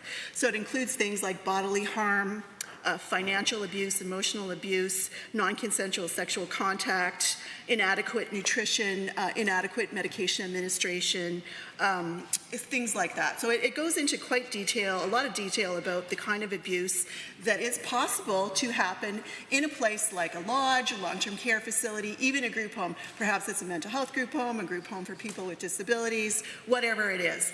But you know what, Mr. Speaker? They might be able to report. There's a 1-800 number that you can call. There's a local one in Edmonton. And they might be able to report and report the allegation of abuse and then expect that an investigator will be assigned and then go out and do that investigation, and then again expect, because the legislation requires it, that it's publicly reported to Albertans about we've had this many allegations of abuse, this many financial, this many medication, this many restrictive procedures, this many financial abuse, whatever it might be. And then it tells you the recommendations that came from there and the service provider. And then it tells you what the service provider is doing to meet those deficits. And you know what? This government has not reported on that since 2019. Why is that? They're so transparent. Why is that? Why is it that Albertans do not have access to any numbers? We used to. We used to be able to go online and print a report and see exactly how many allegations were made in any given year, how many were made against publicly funded service providers in different areas. That could be long-term care, that could be nursing care, that could be supported independent living, that could be a group home of 2 people, Mr. Speaker. But we don't know any of that anymore because this government has decided not to publicly report on abuse allegations. Throughout COVID, they didn't report abuse allegations. After COVID, they did not report abuse allegations. But they want us to believe that they're so transparent, they don't need to respond to this written question, which is just ridiculous. I would expect that a government that actually wants to be able to improve a system like they are saying they want to improve, rewrite, reorganize two huge systems, mental health and health, but yet they don't even want us to know the problems that they're fixing. And one of the things that they could do is just release this information, but they will not. And that is incredibly, incredibly alarming, actually. Now, in this book that I read during COVID, we had a lot of time on our hands during COVID, and one of the things we learned very clearly during COVID was that private operators, in particular, private operators in long-term care, nursing homes, and that kind of thing, were experiencing more death and other problems. Mr. Speaker, I think we can all remember what COVID was like. It was hellish. And what I think we should all have learned from that is that there were some systems where a flashlight was shined right on it, where we could see where the problems were. And we all could agree at that point that it was people being locked up in nursing homes that couldn't see their people. Staffing ratios were awful. People weren't coming into work. We had to ship in people. At one point, the military even came in. But this minister wants us to believe, it's all fine, it's all good, there's lots of transparency, nothing to worry about here. But this could not be further from the truth.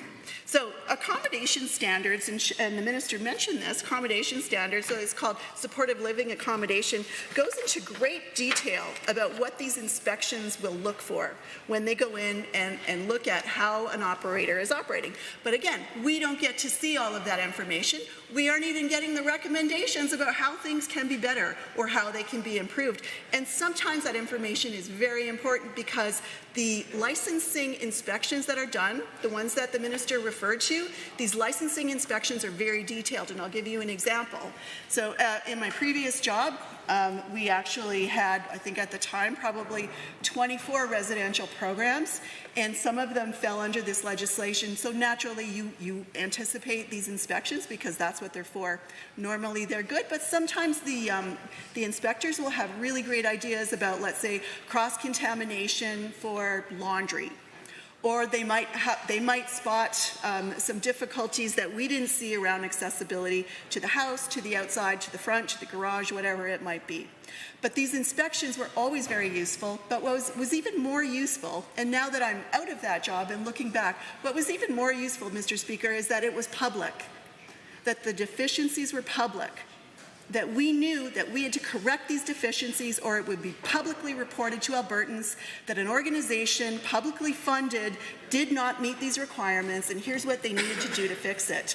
And that is a system that works. That is transparency. Not just saying you're transparent and all good, nothing to see here, but actually putting the information out there for Albertans so they can look at it themselves and determine if the government is telling the truth. Now, the accommodation standards look at all kinds of areas. They look at building code requirements. So these are the basic requirements around accessibility and safety codes, safety standards. We have maintenance requirements. And these are especially important because here in Alberta, we do not have accessibility legislation, so it's not even a given that these things are happening because we don't have a legislative framework that says you must do these things to include and be accessible for all people with disabilities in this province, but we don't have that. So it's a bit of hit or miss, depending on the ministry, to see if you're actually complying. The other things that they inspect, and this is very important, is things like personal choice. They look at, are the people that are living in that place, do they have some choices? Do they all have to go to bed at 7:30? Or do they have choices about when they can go to bed? Do they have choices around their menu? Do they have choices around when they can have a bath? Do they have choices around when they can get their hair washed? These are all things that are very important. contracted services, social and leisure time. The use of social and leisure time might not seem like a big thing, but it's a huge thing. If you are living in an institution like a nursing home or like a lodge, or even sometimes like an institution for people with developmental disabilities like Michener Centre, if you don't have these standards in place and you aren't reporting publicly, then these folks are not safe. You can act like you think everything's all good, we're transparent, they're safe, but they are not. Every day, Mr. Speaker, sadly, every day, and you can just look at the stats from the Protection for Persons in Care legislation and reporting. Every day allegations are reported of abuse in these facilities. So I would hope that the UCP government is more interested in being transparent than they are, because they are not at all transparent right now. But it would be my hope that they would be more transparent and actually want people to see, here's the problem, we fixed it, it's better. But I don't think there is that desire here. I think it's a desire to hide, just move on. We'll fix the system because it's broken. We won't tell you where it's broken, but we'll fix it. We'll make it better. It's just ridiculous. And you know, what is most insulting, there's a lot of things that are insulting in this place, but what is most insulting is to have them stand up and try to boast about the fact that they're transparent. I mean, it's almost feels like the upside down world, upside down universe, because we know that's not true. You know, I'm on the Public Accounts Committee, and so regularly we're looking at different annual reports, different ministries. And so regularly, Mr. Speaker, I'll go online and I'll try to find a report, try to find some stats to back something up, and it is really difficult. And there is no place more difficult than in health and then in senior services. It is very difficult. So going back to some of the things that are inspected, one of those things, is around menu. I mentioned that. Cleaning requirements. You know, personal care. The minister likes to stand up and say, no, that's not true. The reality is the standards of care are lax and they're not good. And I am running out of time, so I will take my seat. Thank you, member. I'll revert to the Minister of Health to respond. Oh. Sorry, you're only allowed one time to speak to each written question, so we will go with Calgary Varsity. Thank you very much, Mr. Speaker. I wish to speak to question 1. I strongly urge the government to agree to public reporting of the investigations and audits of operators of continuing care services. And of course, continuing care includes home care services. We know that in 2023, there were 4,737 inspections, and as we've heard, 90% were found to violate provincial standards. We also may not be aware, not everyone may be aware, that these inspections are scheduled. They're not just drop in and find what's not going well that day. They're scheduled and the providers are notified before the inspection occurs. Despite that, operators usually don't meet the minimum standards. The issues are all of great importance to your home. This is the home of the people that are where the inspections are occurring. You want your home to be clean. You want it not to smell bad. How often do people talk about going into a senior's home and it smells like urine? What's going on here? This shouldn't be like that. Nutrition standards. Food is part of quality of life as well as the health and well-being of people. Nutrition needs to be sufficient for people. I've heard people complaining, patients of mine complaining that they're not getting enough food, that they're hungry, as well as of getting the same thing again and again, that is poor quality, just heated up food all of the time. We also need to assure that infection prevention failures are well known and reported. With regards to the cleanliness, if there isn't enough attention paid that things are going to be cleaned and dusted, and particularly in our kitchens, in our eating spaces, and in our bathrooms, we're going to end up with health problems as well as a pretty crappy quality of life. I mentioned odors already. These are things that are part of inspections and are critically important to whether a person is happy to live in that place or not. Nutrition, not only is it the food that's being served, but there are many people that need to be fed in some of our care spaces. And I've heard from workers that if they're short-staffed, they sometimes call on cleaning staff to help feed people. Who knows what they were just cleaning? They have no training, they're very nervous, and that is what is being asked of them and asked of the people living there to put up with. We don't know, training is important when feeding people that need to be fed. Infection prevention, one of the very important things there is that people are moving and being turned enough. And again, feeding comes into this. Feeding someone too fast, feeding them the wrong things can result in choking and pneumonia. If a person that isn't able to move themselves isn't helped to turn over properly and that they don't have clean linens and well-kept for linens, we see these as consequences in terms of bed sores. And this requires training as well as the hours of the staff, and we need to know what's going on in these facilities. There's a lot of other safety issues. I've had people talk to me that they had to have their meals in their rooms because the elevator's been out for 2 weeks. It's just not accessible to get to a dining room. I've had people complain that even light bulbs aren't being changed, that people are in dark corners, or that hallways are filled up with stuff that they can't move safely through the hallways, that carpets are torn, and there's tripping hazards. And all of these things need to be inspected, remedied, and we need to know what's going on. I also wonder what is happening with the impact of not reporting all of these issues. Is this giving all of these facilities just a free ticket to ignore their deficiencies? We already know that there's problems with making the places follow through and make the changes when deficiencies are found. But if nobody's even reporting them, then what's the point? Why should they bother? But now that the public are not even aware of which facilities, having an aggregate report after the year end doesn't tell anyone about which facilities are having problems and are not meeting the standards. And if a person lives in those facilities, they may be quite aware of the deficiencies. They may be quite aware of the poor food, the lack of attention. The families may know that their loved one is not getting turned and cleaned and showered as they're supposed to be. But many people are in the phase of trying to decide where they're going to move or where their parent or loved one is going to be moving.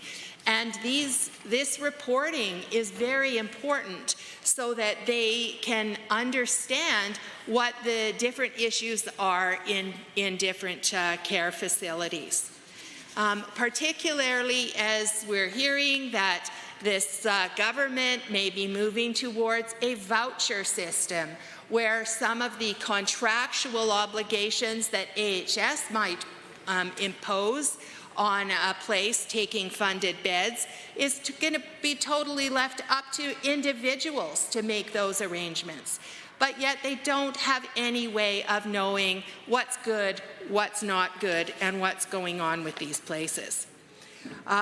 Where would you put your loved one? Wouldn't you want to know on all of these issues what the deficiencies are? And wouldn't you want to know whether they're being dealt with appropriately so that they're responsive to the problems that are identified? So then we come to the issue that this government needs to be able to report to us if the changes that they're making in our health system are actually making it better or making it worse. And deficiencies are one of the ways that we can know whether we're moving forward. How will they know if the focus on continuing care is actually helping rather than just building more government infrastructure and bureaucracy? Because we know that's happening, but we don't know what is happening in the homes where people are living. We all need to know if progress is being made, or as I predict, if more and more standards are simply not being met. On top of this, the minister removed a minimum hours of care. The previous standard was already inadequate, and we've been told that there is a minimum number built into contracts, but we don't know what they are, and we don't know what they are for different contracts. These minimums need to be reported for every provider, so it's known if that care is actually being provided. Hiding, lowering, removing standards are not the way that Albertans want this government to address the failures in long-term care. We need to know what the standards that are expected are, and that's easy to find on the website for me, where you can find out what the list of standards is. But that doesn't mean that people know whether they're actually being met. We need monitoring. We need enforcement, we need follow-up, we need reporting, and we need that by facility. Reporting needs to include the resolution of all of these issues, and we really need to know that the government is making the changes and not that are needed and not actually harming Albertans by removing reporting and standards. The vulnerable people that are not just being shut in or locked up and made out of sight are actually being cared for as we expect them to be and as all of us want our parent to be looked after. The reporting of standards is really the only way, and deficiencies is really the only way that we're going to know if we're moving forward and making changes. And so I urge the government to accept this. Member, are there any other members wishing to speak? The member for Sherwood Park has risen. Thank you, Mr. Chair. Thank you to the other members. Thank you to the Minister for addressing this question. I just do think a question is not worth rejecting. I think it's worth answering. And I think the questions being brought up is, and highlighted by the other members, is really important that we talk about our aging population. And then when we can highlight, as the other member pointed out, the deficiencies in our long-term care, then we can work on the quality of life. And we can take a look at the government-sponsored survey from 2021 put out by Myers-Norris Penny. And that one highlighted quality of life. And what was interesting to me, Mr. Chair, when I looked at that survey at quality of life is the perception of quality of life by people that are living in long-term care, working in long-term care, or families and friends of people in long-term care versus the perception of external audits, the public, when we go into these long-term care facilities. And it's a stark difference. And I think the external view, maybe somehow living inside that setting, you get too accustomed to the low quality of life. But when I think of our aging population, which I know we've got the baby boomers now cresting into older age and getting into in more elderly states of life, we have in Sherwood Park, we've got ways to care for them with nonprofits. And I think the questions that need to be looked at, we should also be looking at for-profit vendors versus not-for-profit vendors. And then to hear that in 90% of the audits and investigations, there are contraventions of the health and safety standards for vendors, that is startling. It's stark information from what we expect to be hearing. So let's just look at the quality of life. So overall, the respondents to the residents, family caregivers, and facilities, from the staff and then those administered, rated the overall quality of life for residents in kind of that 60 to 74% range in in the categories that we identify for quality of life. And I'll address those a little bit for what those are. We're talking about things like your comfort, your security, meaningful activity that's provided, your relationships with others, functional competence of the staff and facilities team, your privacy, your dignity, your autonomy, and your spiritual well-being. And so inside, people that are living there and the staff are giving kind of a score of like 59% to 74% for their rating on levels of quality of life. What's really interesting is that when an external organization goes into audit, or when the public visits, and they are surveyed on the same measurements of quality of life for comfort, security, meaningful activity, relationships, functional competence, privacy, dignity, these things that make our quality of life, their rating is 23% to 38%, so a failing grade. It's a very stark difference. The average coming in from external organizations is about 36% on a percentage rating of overall quality of life for people living in these facilities. So just to bring out some of those qualities where they're looking at them, and to note that there is that big difference from an external set of eyes on the quality of life versus the people living inside it. I think that's important because related to this, when we want to bring back to how do we fix things, if we don't measure it and we don't report it, how are we going to manage it? And that's what I think we're trying to bring up with these questions that we were wanting to bring forward so that we can address publicly, knowing that the audits and investigations are reported in a very transparent way so that potential clients can review them and the families of potential clients. And then also from the industry and the vendor's perspective, they know they're being monitored in a way that they can put resources forward so that they can improve, so we can get back to these higher quality of life standards.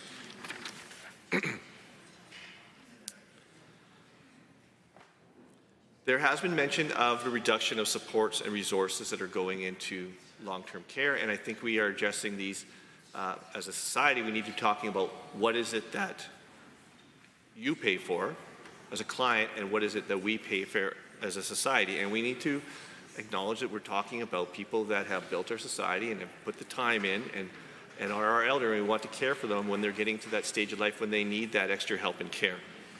And so we need to have protections for these persons in care.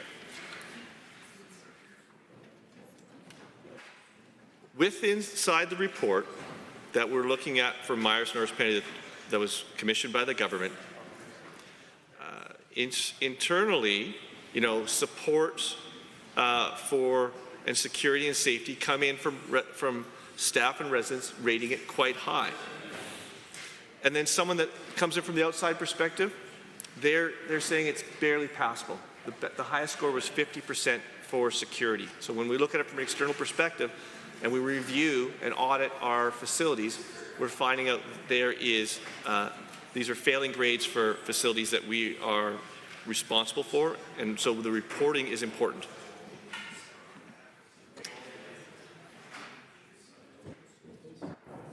For physical facilities, the quality of the physical facility itself, that's where it gets down into the 38% rating. So externally, we look at these facilities and they don't look passable. They don't look livable. They're not someplace that you would want to go as a client. They're not someplace you would want your family member to go to as well.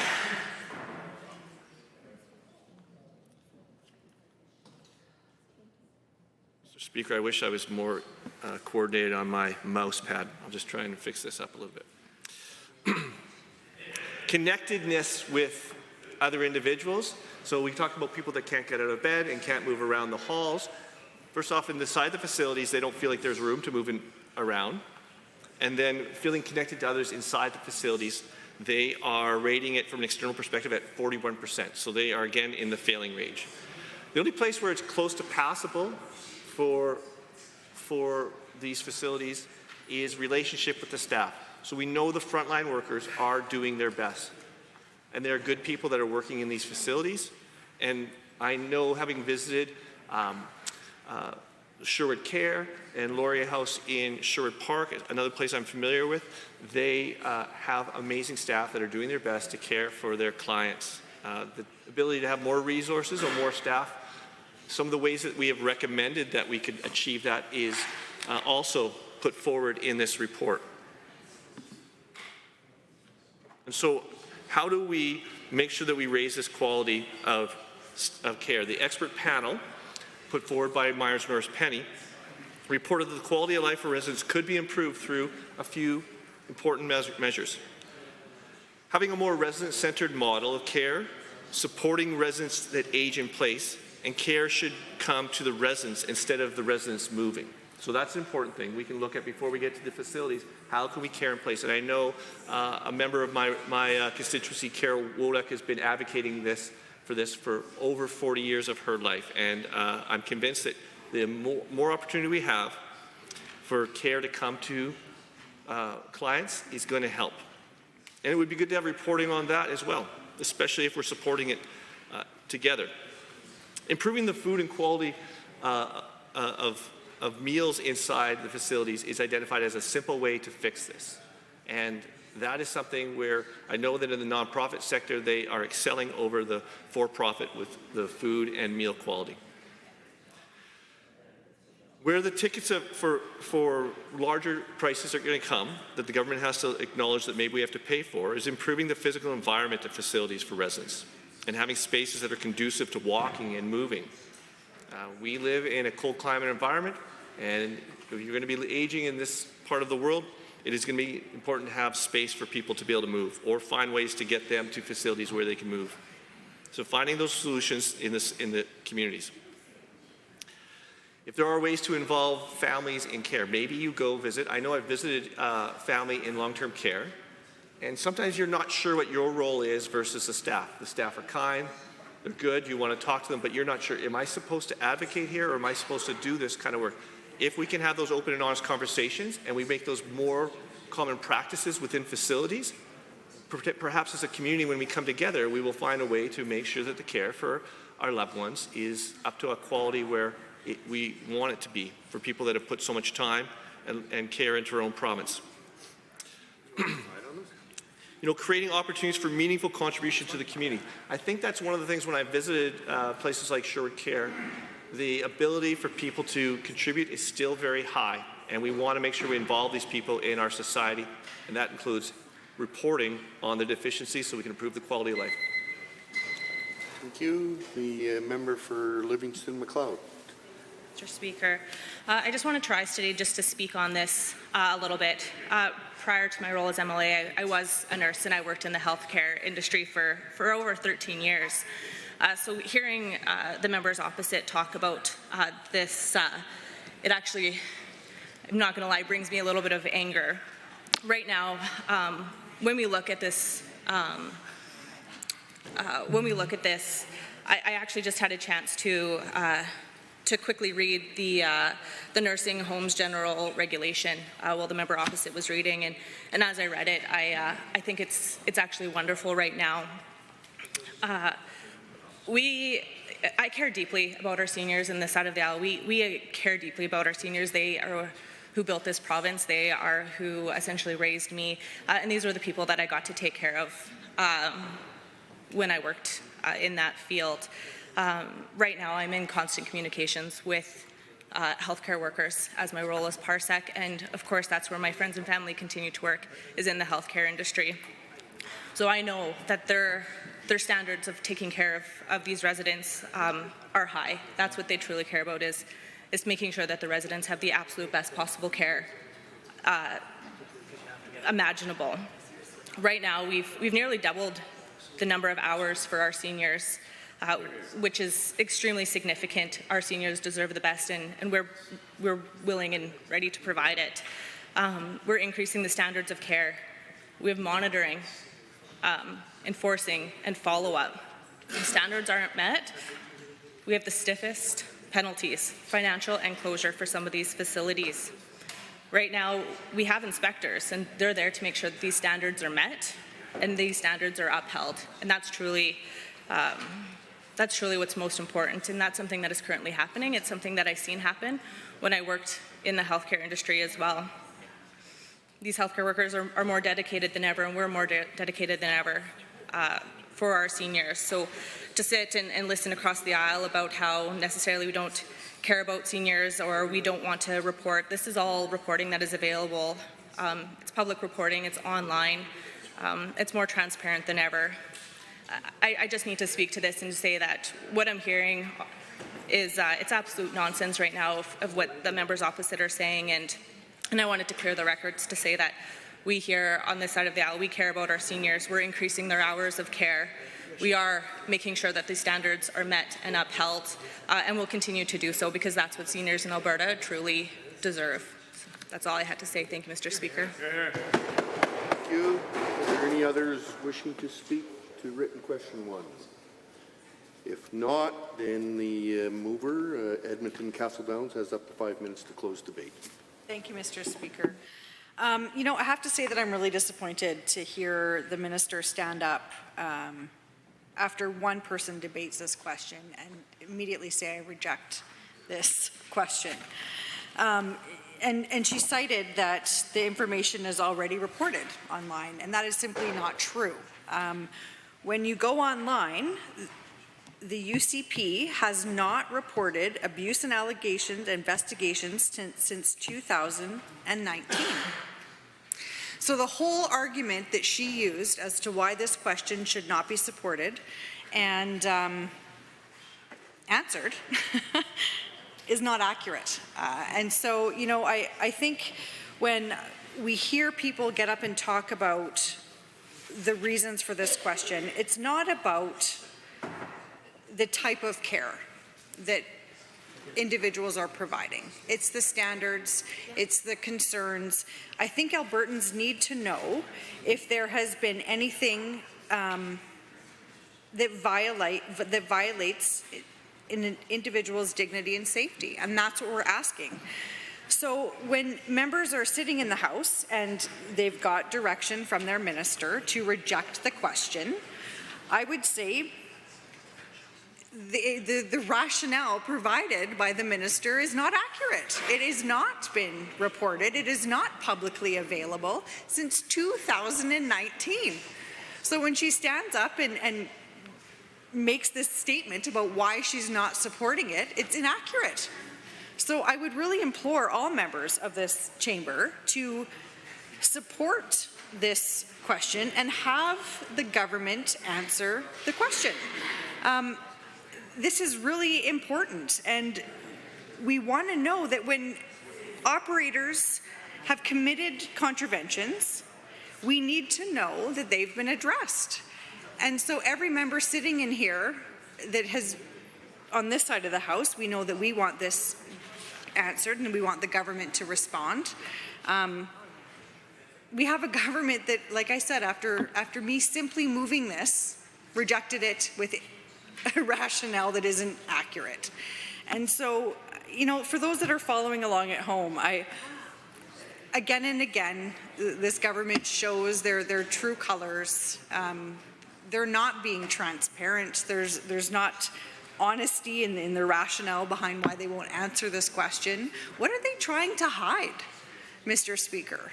It's really, really concerning when we have a minister that stands up and just says, nope, they're wrong, we already do it. They don't.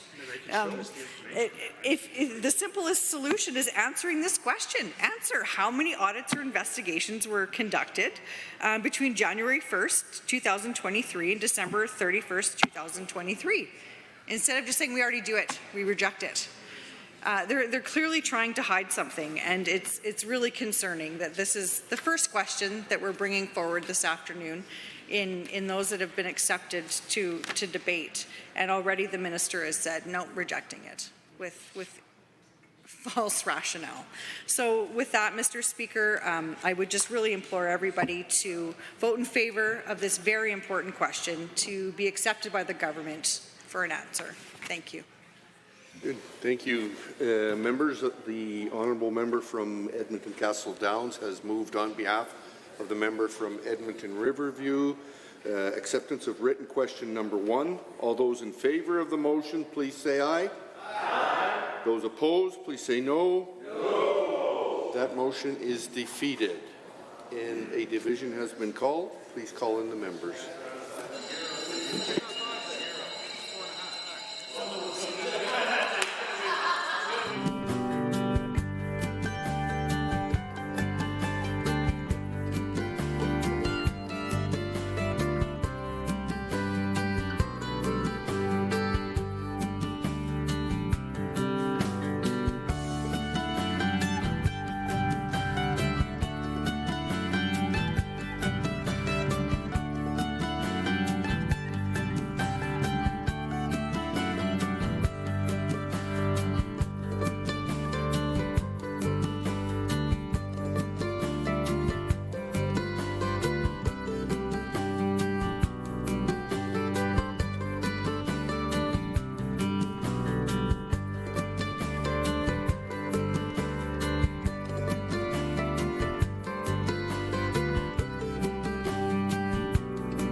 Members, a division has been called on written question number 1 as moved by the Honourable Member for Edmonton Castle Downs on behalf of the Member for Edmonton Riverview.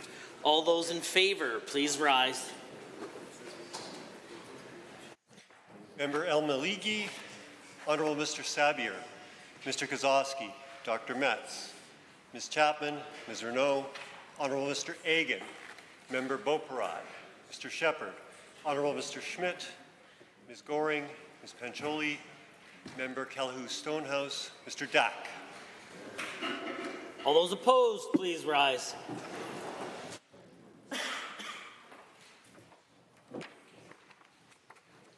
Honourable Mr. Guthrie, Honourable Mr. Dreeshen, Honourable Mr. Nicolaides, Honourable Ms. Schultz, Honourable Mr. Williams, Honourable Minister LaGrange, Honourable Mr. Horner, Honourable Mr. Scow, Honourable Mr. Ellis, Honourable Mr. Amory, Honourable Mr. Newdorf, Honourable Mr. Lowen, Honourable Mr. Wilson, Honourable Mr. Jean, Honourable Mr. Glubich, Honourable Mr. Nixon, Mr. Long, Mr. Rosewell, Honourable Mr. Turton, Honourable Mr. Yassine, Honourable Mr. McIver, Honourable Ms. Furr, Honourable Mr. Jones, Honourable Mrs. Sawney, Mr. Getson, Honourable Mr. Sigurdsson, Honourable Mr. Nally, Honourable Mr. Hunter, Mr. Yao, Mr. Van Dyken, Ms. Pitt, Mr. Sear, Mr. Lunty, Mr. Weeb, Mr. Boychenko, Mr. McDougall, Mr. Wright, Mrs. Petrovic, Mr. Stefan, Mr. Dick, Honourable Ms. Armstrong-Hominock, Ms. DeYoung, Mr. Sinclair, Mr. Bouchard, Mr. Singh, Ms. Lovely, and Mrs. Johnson. Mr. Speaker, total for the motion 14, total against 47. The motion is defeated. Under written questions, written question 2, Honourable Ms. Sigurdsson. The Honourable Member for Edmonton City Centre is rising on behalf of the Honourable Member for Edmonton Riverview. Thank you, Mr. Speaker. It is indeed my pleasure to rise and speak to written question 2, asking how many investigations were undertaken by the Ministry of Health in response to complaints about an operator under the Nursing Homes Act during the period from January 1st, 2023 to December 31st, 2023. Now, Mr. Speaker, this is an important question. We have been discussing concerns that have been raised about the quality of care, quality of life provided to residents in continuing care in Alberta. And what we do know from work that our caucus did, going through about 6 years of inspection reports published online, we were able to determine that there have been 4,737 inspections, roughly, last year in 2023. And of those, going through those reports, found that 4,263, or about 90% of those inspections, found that there were violations of the provincial standards of care. 90%, Mr. Speaker. Data also showed that as of January 2024, so at the year end, 337 issues had not been resolved. Now, Mr. Speaker, this is a significant level. When we also look at the data, as reported by CBC News, the non-compliance rates over 5 years in the province range from 46% to 71%. So this is a significant increase from the previous peak in 5 years, Mr. Speaker, nearly 20% higher. Now, the number of inspections do vary from year to year, but 2023 did, in fact, have the highest. Now, this is interesting because, of course, the Minister of Health, in rejecting the first written question, talked about how her government takes compliance very seriously, Mr. Speaker. She said they've expanded the investigative division, that they've worked diligently to address current and ongoing concerns. Well, Mr. Speaker, certainly can't fault them for the number of inspections that took place. Certainly that does seem to be a significant number and seems to be at the higher end of what happens on an annual basis, 4,737. So what we're asking for, Mr. Speaker, is a simple thing. We're asking for a simple clarification. Of this total of 4,737 inspections, how many were initiated in response to a complaint that was made about an operator under the Nursing Homes Act? Now, this should be a simple thing for the minister to be able to answer, Mr. Speaker, and if she's not able to answer it today, certainly, well, she has had the written question for some time, so certainly her staff has had some time to compile that information. So certainly, Mr. Speaker, this should be a simple thing. The minister has spoken at length just now in the House about our government's desire to be transparent, their commitment to transparency, Mr. Speaker. She is proud of their record of conducting these inspections. So it should be a simple matter simply to identify how many of these inspections were started specifically because of a complaint about an operator made under the Nursing Homes Act during 2023. Now, this is important, Mr. Speaker. We do want to ensure that we are providing the best quality of care for seniors in this province. But what we found when we reviewed those 6 years of reports, of the time largely under the UCP government, the inspections that were carried out, the concerns that were raised, indeed, again, that there were violations of the provincial standards of care found in 90% of the investigations that were carried out, or the inspections, pardon me, Mr. Speaker, that were carried out. That included things like concerns about cleanliness, concerns about odor, insufficient nutrition standards, infection prevention failures. These are all things that came to light in the findings that were published online. Now, I would note, Mr. Speaker, that this government's own continuing care review back in 2021, we indeed saw some of those similar issues being highlighted. In the review, when they spoke to residents of continuing care facilities, indeed, they rated quality of meals at 5.3 out of 10. They raised concerns, it would seem, about recreational activities, 5.9. There were some others where they rated a little bit higher, 7.5 for security and safety, 7.1 support for their family and friends, 7.1 for resident dignity. So we did have some things that were higher, but some things that were lower, but there were definitely concerns that were raised. And what we find when we go through these reports, again, as our staff did, 90% of the cases, there were violations of the provincial standards and raising some serious concerns. So what we're asking here is just a little bit more transparency from the government. And again, that is something they said they are committed to doing, they're committed to providing. And indeed, if the minister, through her expansion of the investigative services, is endeavoring to do more of this work, it should be a simple thing to provide. And indeed, I would imagine it would be something the minister would be proud to provide, to demonstrate how responsive they have been to complaints that have been raised under the Nursing Home Act against operators and the direct action that our government has taken. So of these 4,737 inspections that were carried out, now, again, I apologize, Mr. Speaker. I should note. Oh, pardon me. Yes, no, sorry. Those are specifically in 2023. So 4,737 in 2023. How many of those were initiated because of a complaint filed under the Nursing Home Act? And one of the other reasons this is so incredibly important, Mr. Speaker, is because of this significant disruption we are seeing in the healthcare system under this government. Now, the member for Livingston-McLeod stood and talked for a few moments. She's proud of the record of her government, Mr. Speaker. She spoke about healthcare workers, and indeed, Mr. Speaker, on both sides of this aisle, we support healthcare workers. And indeed, it is healthcare workers who are bringing these concerns forward to us. We hear from families, we hear from residents, and we hear from the healthcare workers. To be clear, Mr. Speaker, nobody on this side of the aisle is questioning the great efforts that frontline healthcare workers are putting in to look after our seniors in this province. If there's anything that I hear, even when families come to me, when they come to bring their stories, when we spoke to the family of the senior who was housed in a hallway for 17 days, they were very clear that they saw the incredible efforts that frontline healthcare workers were putting in to support their father. Every single person I speak to, even when they come and tell us about the impacts of this government's repeated decisions that have created so much additional pressure and chaos in our healthcare system, they're always abundantly clear that they see healthcare workers going above and beyond to look after their loved ones or themselves.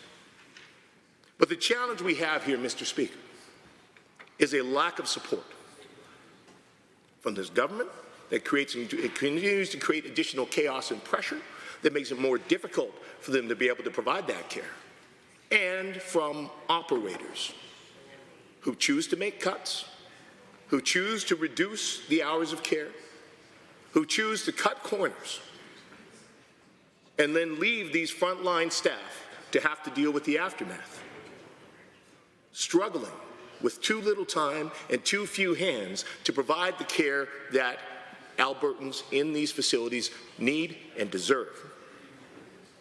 The dignity they deserve, the quality of care they deserve, Mr. Speaker. So again, that is why we are asking this question, so we can better understand the data that's in front of us. Again, not a total that was provided by government, Mr. Speaker. While the minister speaks about their incredible transparency, again, we had to go through 6 years of reports and compile these totals and this information ourselves.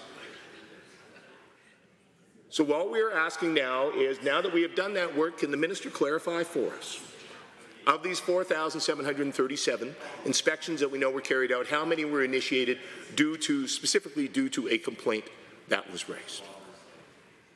And this is important, Mr. Speaker, because unfortunately we have seen an utter lack of transparency from this government on so many fronts. Not only an unwillingness to release data, but actually endeavoring to hide data, Mr. Speaker. We know that currently the Office of the Information and Privacy Commissioner is conducting a systemic review of multiple departments of this government, multiple ministries, in response to allegations that they are systematically breaking transparency laws. That is unacceptable, Mr. Speaker. Albertans deserve transparency, especially when the government is undertaking such a significant overhaul of the entirety of the healthcare system, placing significantly more power directly in the hands of the Premier and the Minister of Health. With great power, Mr. Speaker, comes great responsibility. So it is my hope that the minister will take that responsibility and answer the question. Thank you. Thank you, member. Any others wishing to speak to written question 2? The member for Edmonton Gold Bar. Thank you, Mr. Speaker. It's my pleasure to rise and speak to this question. I want to start off by thanking my friend from Edmonton City Centre for moving this question and giving a compelling argument as to why the people of Alberta deserve an answer to this question. I will admit I wasn't so quick to pop up to speak to this question because I was hoping that the Minister of Health was going to rise in her place and perhaps provide a response to this question, but I saw that no response was forthcoming, and so perhaps my friend from Edmonton City Centre, who I find quite persuasive, was not persuasive enough, and so I guess the task falls to me to persuade the Health Minister to provide a response to this question. There are a couple of points that I want to make with regard to question number 2.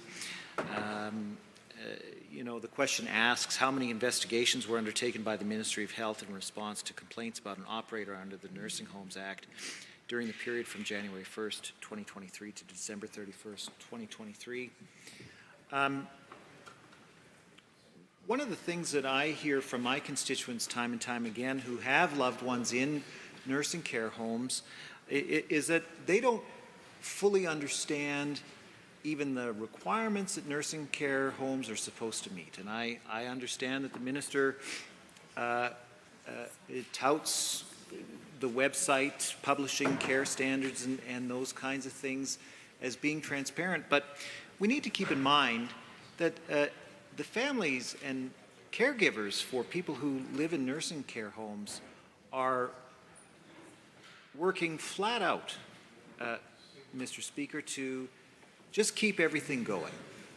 When you have a loved one who's being cared for in a nursing care home, it's incredibly expensive in many cases, Mr. Speaker, and that cost is often borne by the families. Most people can't retire with enough money to pay for their own nursing care, and so those expenses fall to the families. But not only are they responsible for meeting the financial obligations of their loved one in care, they're also need to be there for their loved one in person. So providing visits, often providing supplemental care that the nursing home staff is incapable of providing for a whole host of reasons that my friend from Edmonton City Centre outlined in his speech. So if you're working full-time and the rest of your time is dedicated to caring for your loved one, when do you have time to educate yourself on the standards that nursing care homes are supposed to meet? It's not a simple thing to understand, and being able to find time to read through government documents available on the website is a challenging thing to do. So I think the ministry has some work to do to educate the families and caregivers of people who are in nursing care homes about what standards they can expect in a nursing care home so that they can properly raise these issues. And that's why I think it's really important to answer this question. How many investigations were undertaken by the Ministry of Health in response to complaints about operators? Because I think that would give us a meaningful measure of how well people with family in continuing care understand the standards that nursing care homes are supposed to meet, and then are willing to take action and hold those operators accountable. The sad fact of the matter is that we cannot rely on nursing care providers to provide that information to the families. They're not willing to explain in great detail the standards that people can expect their loved ones to be given for care when it comes to nursing care homes, because in many cases, in the case of for-profit care providers, they have an economic incentive to not provide care, to violate the standards, because doing so will pad their bottom lines. And so if they've got a whole bunch of people who are well educated in the matter of nursing care home standards and are calling the Ministry of Health whenever they see violations, that impacts their profitability, Mr. Speaker. And that is not something that any for-profit care provider wants to see. They are driven by the bottom line. And so it's counter to their interests. So who is responsible for making sure that people with loved ones in care homes understand what the standards are? It's the Ministry of Health.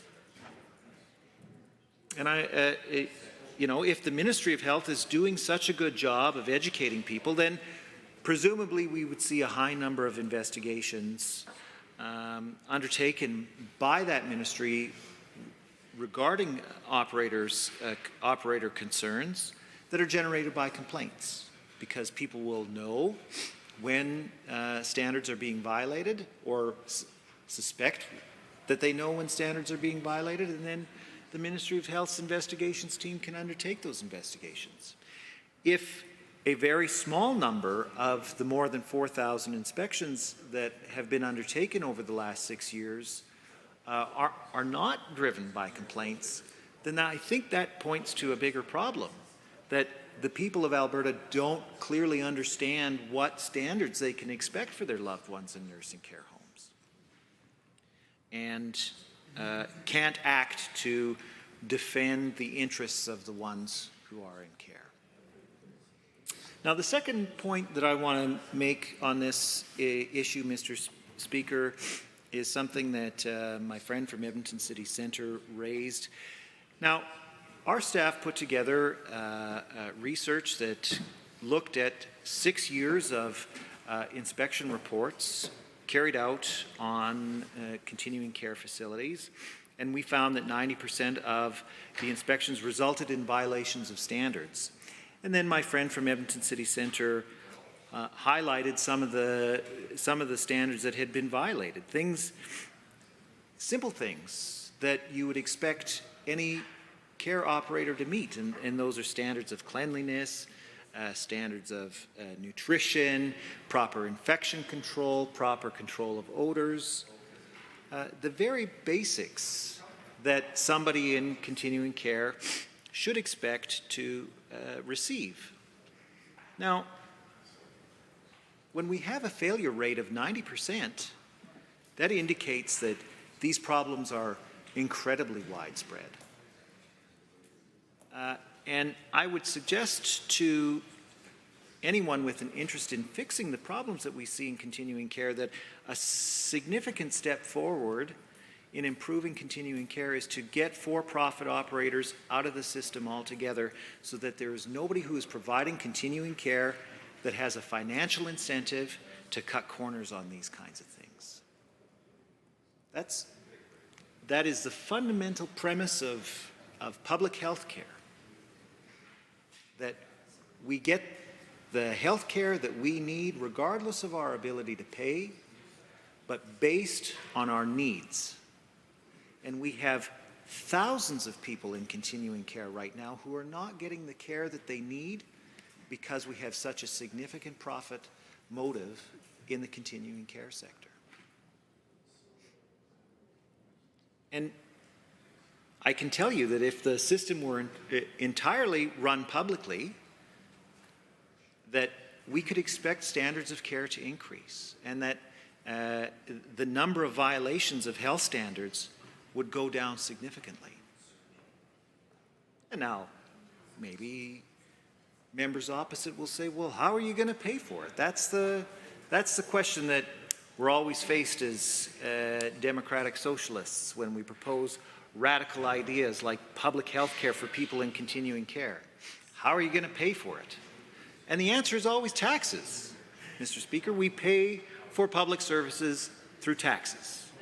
And if we want to increase the level of public services that we deliver for our loved ones in continuing care, then we raise taxes, especially on those who are able to pay more. So, how much better could we provide care if we had the courage to raise taxes on people who are making all kinds of money? I think that would be an interesting question to answer. Thank you. Member, are there any others wishing to speak to written question 2? The member for Calgary Falcon Ridge is present to speak. Thank you, Mr. Speaker. I rise to speak about the question about how many investigations were undertaken by the Ministry of Health in response to complaints about an operator under the Nursing Homes Act during the period from January 1st to December 31st in 2023. As my colleagues from Edmonton Gold Bar and Edmonton City Centre has mentioned in their speech, that as we know that there are from 4,737 inspections in 2023, 4,263 or the 90% were found to violate provincial standards of care. From them are cleanliness, odor problems, insufficient nutrition standards, infection prevention failures, all came to the light of these findings. Well, when ministry or government received these complaints, there is a lack of transparency where the department is going to deal with it.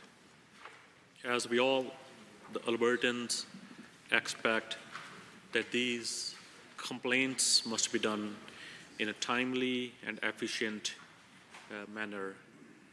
And we believe that don't let these private operators lose their hands, do whatever they want to.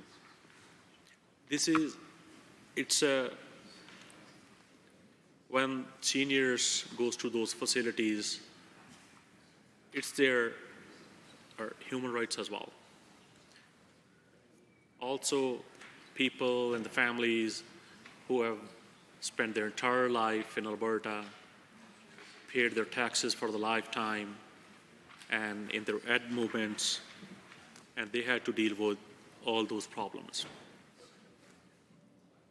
And we know that there are significant problems with the nursing homes in Alberta, which we already have seen from the reports.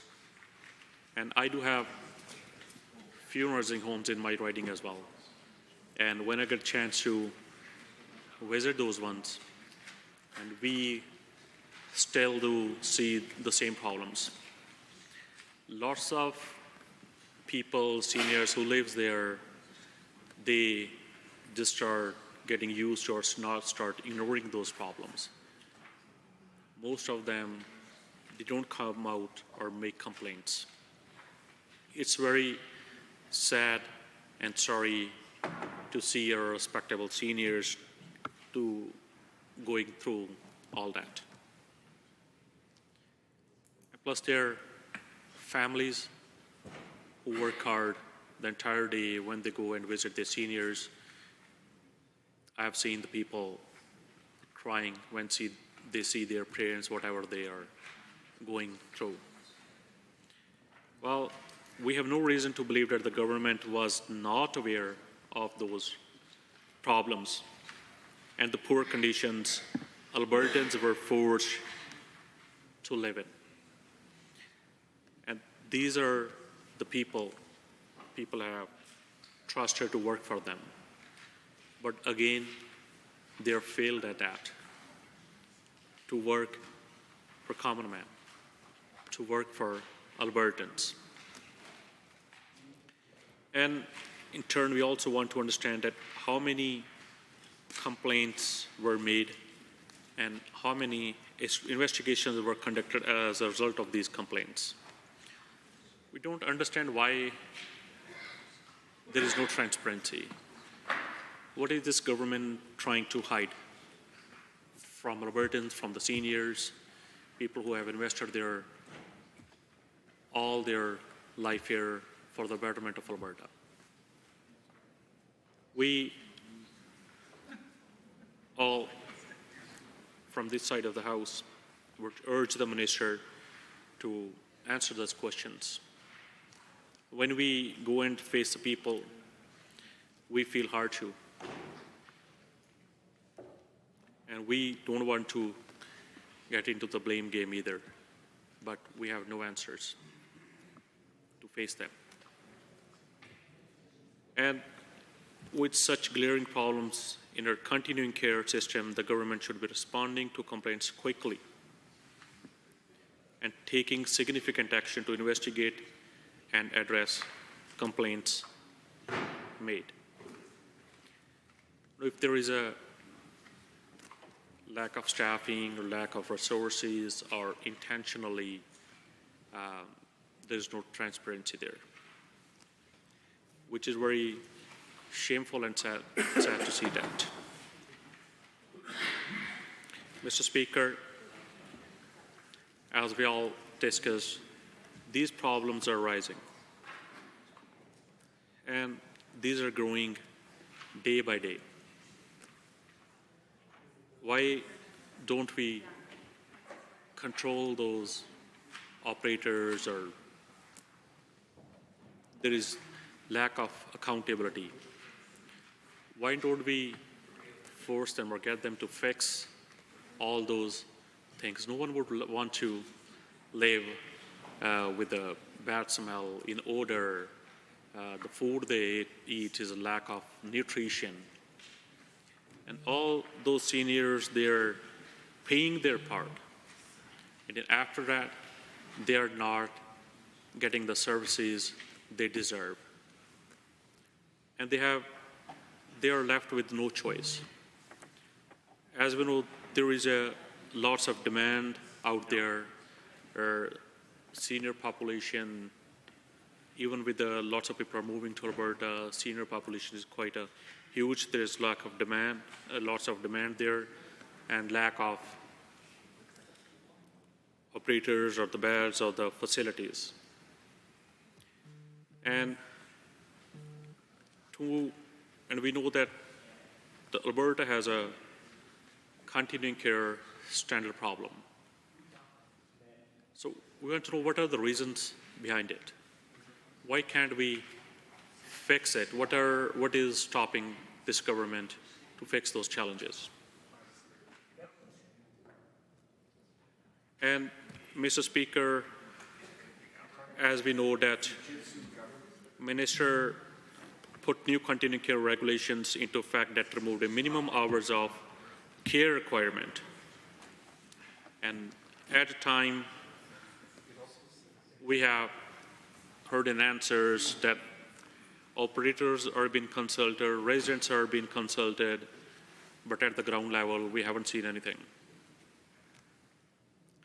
And this government responded by scrapping illegal requirements to provide care altogether instead of increasing the hours and increasing funding to match.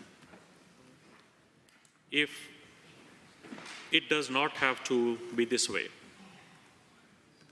in Ontario, their government increased minimum hours of care to 4 hours,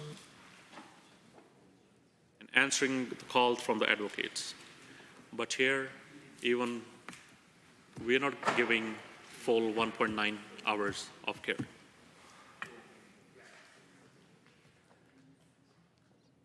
So they should do proper consultation. They should listen to Albertans. They should listen to our vulnerable seniors before making such kind of decisions which impact them regularly in their day-to-day lives. And we believe the government should be accountable for the practices within continuing care facilities, nursing homes, and home care programs. They already know the information we are requesting, seniors are requesting, their families are requesting, Albertans are requesting, and it's been hiding, and which is unfair. And how can Albertans in good conscience trust this government to handle seniors' care while they have seen their failures in the past? They don't have any expectations, and this government has just 3 more years left. It's a time for them to fix these problems. Thank you, Mr. Speaker. Thank you. Any other members wishing to speak? The member for Edmonton Northwest. Thanks, Mr. Speaker. And, I just want to say a couple of things in regards to this question specifically and written questions generally. And I think that it's incumbent upon a government to provide information if it's reasonable and to provide some illumination into how the state of affairs are in our continuing care, in this case, and healthcare generally. And anytime that, Mr. Speaker, you withhold information that you obviously have, then you cast doubt as to the integrity of how the government is dealing with information, how they're dealing with complaints, and how they are trying to fix things to make better for the future. That simple act of saying, sorry, we can't give you that information, or you can find it on the website, when you know it's not there, right? If it is there, then they can give us that information off the website, and it clears a lot of things up. Because governance, Mr. Speaker, is not just paying the money for health care and education and paving the roads and so forth. It's a question of trust and integrity. And if you fail to give that trust and integrity through, a reasonable ask for information, then you are undermining maybe lots of other good things that are happening around the system.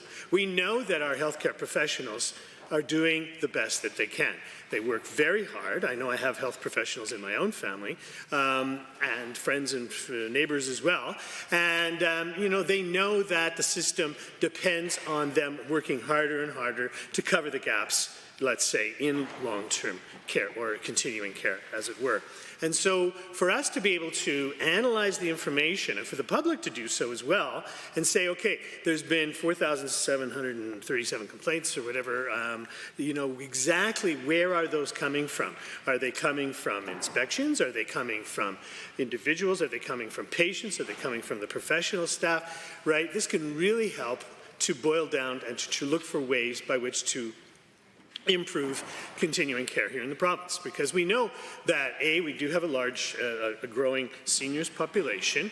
We know that a lot of our continuing care facilities, especially, are under a lot of stress. We saw that, just a light shone in magnified on that during COVID, and that was generally a call to action to say, let's try to fix some of these problems. The best way to do those things in 2024 is to use metrics and to use analysis based on metrics, and this is what this question is designed for. And so, again, it's a very practical question that could really help not just us understand better what's going on, but the general public as well, each individual facility that's providing continuing care, be it public or private or nonprofit or whatever, and they can go from there, right? And that's the way you make intelligent decisions. To withhold information or say, oh, well, it's already there, well, then release that thing that's already there and we can see how good it is, right? But this idea of somehow denying that information or, putting up some kind of bluff to that degree, regard, it only makes things more difficult. It makes more difficult to analyze, to build better health care for our seniors, for our healthcare workers who work so hard in those facilities. But as I said, Mr. Speaker, it also is a question of trust and integrity. And those are the currencies that you really only have as a government. And if you undermine those just by simply being obstinate or stubborn and not giving the information that people need, then you're not doing your job, quite frankly. And so I hope that the minister is going to stand up and say, I'll accept the questions, and away we go, and we'll all be better for it. Thank you. Thank you. The Honourable Minister of Health. Thank you, Mr. Speaker, and thank you to the member who originally put forward the question. Again, we're going to reject the question because this information is publicly available and is available online through the Accommodation Standards and Licensing at standardsandlicensing.alberta.ca. I find it fascinating to listen to the members opposite speak on this because they quote numbers that they found, publicly available numbers that they found.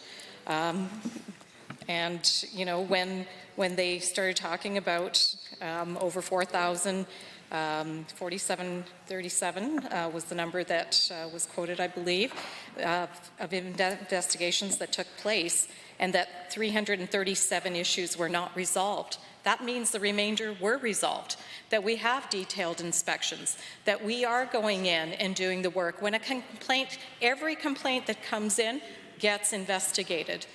And of course, if there is merit to it, then there's further investigation. There are penalties that can be put in place. There are closures that can happen. Mr. Speaker, there is just so much detail there in terms of what those investigations are. They quoted why some of those investigations took place, cleanliness, etc.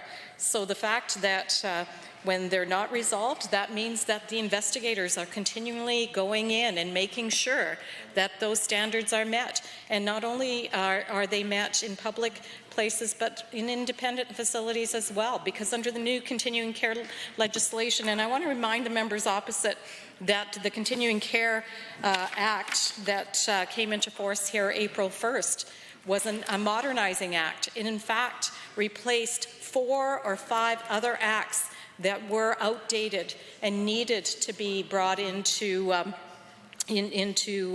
today's modern times.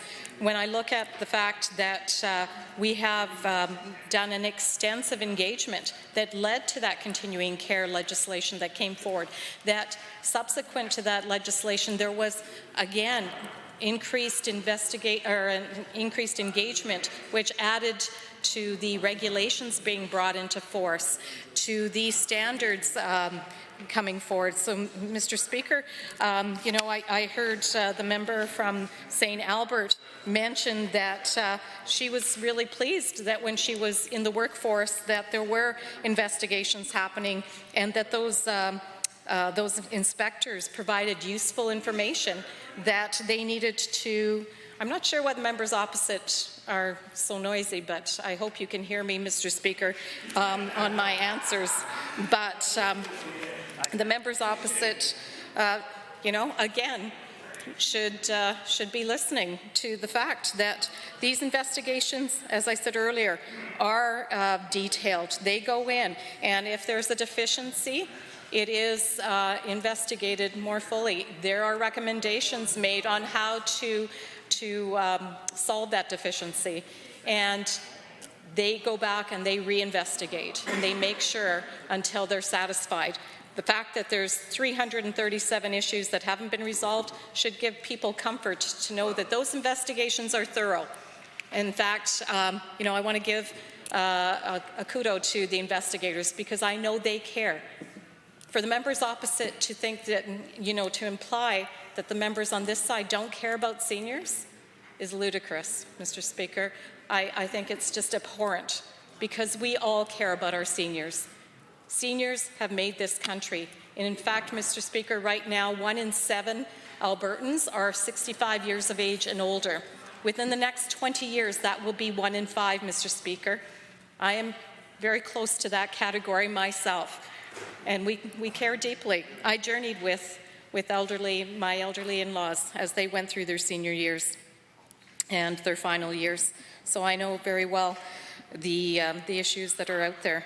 Mr. Speaker, the members opposite talk about that we're not funding hours. In fact, Mr. Speaker, we are funding hours. We are funding more hours. We increased our funding. We almost doubled it. It went from 1.9 hours. We're actually funding 3.6 hours.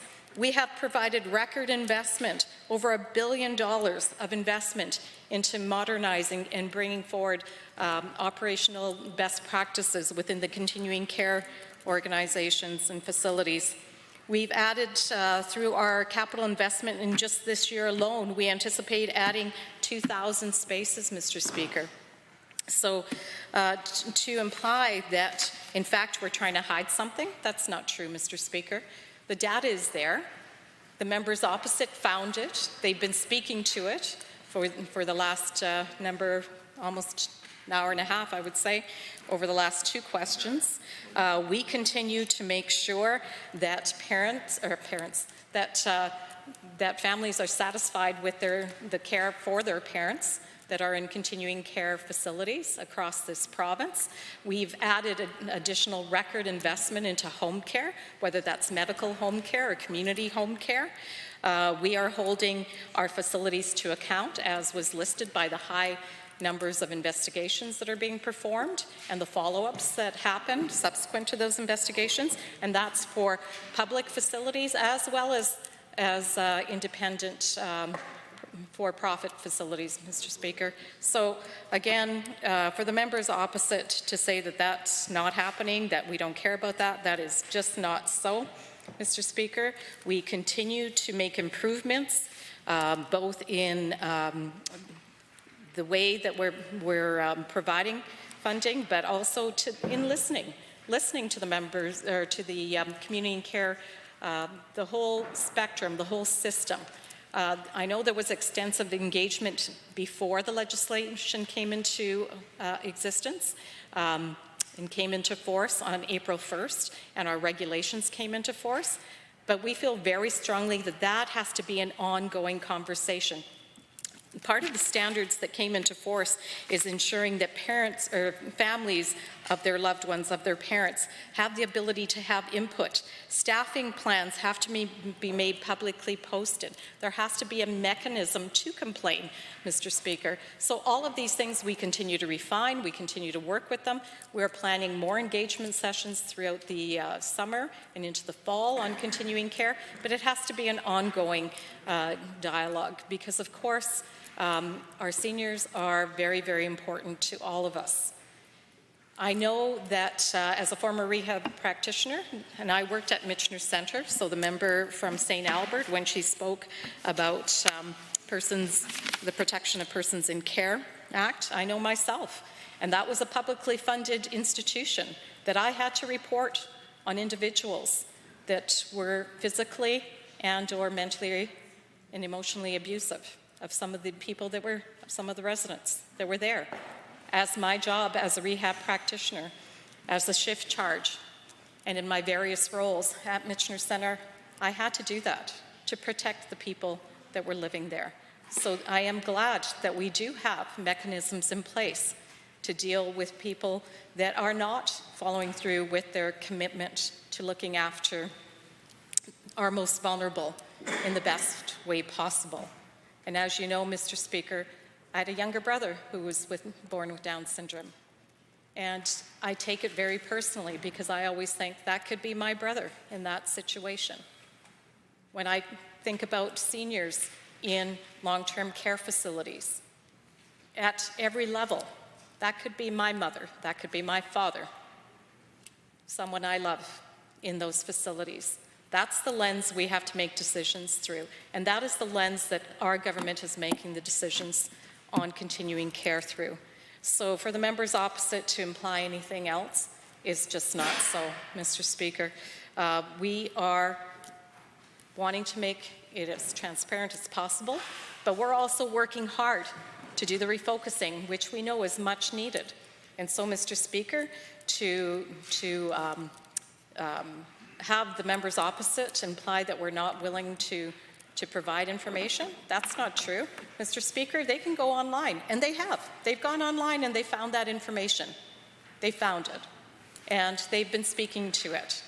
So to say that it isn't publicly available, when in fact they keep quoting questions and reports and submissions that have been put forward, we're going to continue to provide that information because people deserve to know, Mr. Speaker. And in fact, we will probably make it even better as time goes on because we are looking, as we develop the continuing care organization, that we have a sector that is specifically focused on continuing care improvements, having accountability, providing outcomes. Any others wishing to speak to written question 2? Seeing none, I will call on the member from Edmonton City Centre to close debate. Thank you, Mr. Speaker. I'll just speak briefly to respond to the minister. It's an incredibly disingenuous argument, Mr. Speaker. The minister is saying, no, we don't need to and we will not provide. Simple question, the total number of these inspections that were initiated because of a specific request, a complaint filed under the Continuing Care Act. Because she said all of the reports are publicly available, they're all online. Akin, Mr. Speaker, to saying, oh, well, you want to know that answer? Well, we've got 1,000 filing cabinets out back. Feel free to go through, rifle through, make notes, and add that all up yourself. That's what they consider transparency, Mr. Speaker. Either this minister's department does not track this information. She can't provide the answer because they don't have it. That would suggest, Mr. Speaker, a level of incompetence and a failure in their work. Or the minister is refusing to provide it. And there would be no reason to refuse, Mr. Speaker, other than either out of some sense of not wanting to aid the opposition in any way, not wanting to support the public, or of a fear of transparency. And indeed, as I noted, Mr. Speaker, this is a government that is currently under investigation by the Information and Privacy Commissioner on multiple fronts, a cross-ministry systemic review for just this sort of behavior. When Albertans reach out to this government and ask for specific information under the Freedom of Information Act, this government is under investigation for reports of throwing up multiple barriers, consistently, repeatedly, to block Albertans from accessing information which they have. So it is difficult, Mr. Speaker, to see this minister's decision today to reject this simple question as anything but more of the same. But certainly, Mr. Speaker, we will continue to do our work as the official opposition to provide Albertans with the transparency which this government repeatedly chooses to deny them. Albertans do deserve answers, and they certainly deserve better than what this government and this minister are offering today. Thank you, Mr. Speaker. The honourable member for Edmonton City Centre has moved on behalf of the member from for Edmonton Riverview Acceptance of written question number 2. All those in favor of the motion, please say aye. Any opposed, please say no. No. That motion has been defeated and a division is called. Please call in the members.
Members, the division has been called on written question number 2 as proposed by the Honourable Member for Edmonton Riverview and moved on their behalf by the Honourable Member for Edmonton City Centre. Those in favour of written question number 2, please rise.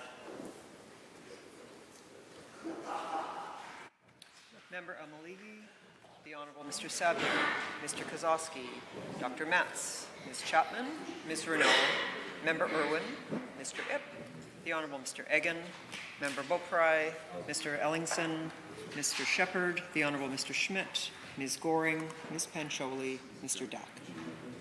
All those opposed to written question number 2. The Honourable Mr. Guthrie, the Honourable Mr. Dreeshen, the Honourable Mr. Nicolaides, the Honourable Ms. Schultz, the Honourable Mr. Williams, the Honourable Minister Lagrange, the Honourable Mr. Horner, the Honourable Mr. Scow, the Honourable Mr. Ellis, the Honourable Mr. Neudorf, the Honourable Mr. Lowen, the Honourable Mr. Wilson, the Honourable Mr. Jean, the Honourable Mr. Glubish, the Honourable Mr. Nixon, Mr. Long, Mr. Rosewell, the Honourable Mr. Turton, the Honourable Mr. Yassine, the Honourable Mr. McIver, the Honourable Ms. Furr, the Honourable Mr. Jones, the Honourable Ms. Hassani, Mr. Getson, the Honourable Mr. Sigurdsson, the Honourable Mr. Nally, the Honourable Mr. Hunter, Mr. Yao, Mr. Van Dyken, Ms. Pitt, Mr. Sear, Mr. Lunty, Mr. Boychenko, Mr. McDougall, Mr. Wright, Mrs. Petrovic, Mr. Stefan, Mr. Dick, the Honourable Ms. Armstrong-Homenuk, Ms. DeYoung, Mr. Sinclair, Mr. Bouchard, Mr. Singh, Ms. Lovely, Mrs. Johnson. Mr. Speaker, total for the question 16, total against 45. Question is defeated. Under motions other than government motions, motion 513, Mr. Ellingson. The Honourable Member for Calgary Foothills. Mr. Speaker, it is an honour to rise today and introduce motion 513, which would require, on the introduction of a motion under Section 3 of the Alberta Sovereignty Within a United Canada Act, that the government conduct an economic impact study on the potential effects of implementing the Sovereignty Act, and then publish the results before this House votes on the motion. Mr. Speaker, I will refer to the Alberta Sovereignty Within the United Canada Act as the Sovereignty Act or this legislation in my debate. In debating motion 513, it is important to understand the potential negative impact of invoking the Sovereignty Act and outline the purpose and importance of conducting an economic impact assessment before invoking the Act. Mr. Speaker, this motion is about accountability. If you are concerned with accountability, you will support this motion. When this legislation was introduced in this House, there were many voices in the community speaking against it. Economists and business leaders alike questioned the impact this bill would have on economic growth. These included comments from Todd Hirsch, former Vice President and Chief Economist for ATB. Todd said, and I quote, "I think this would be so politically confusing and disruptive. Just ask Quebec after 1976 how that went for them. It was 40 years of an outflow of people and capital and corporate presence and influence, and it has never returned. The same thing would happen in Alberta." Mr. Speaker, Todd was referring to the economic malaise after the first election of the separatist Parti Québécois government. This is an insightful comment, Mr. Speaker.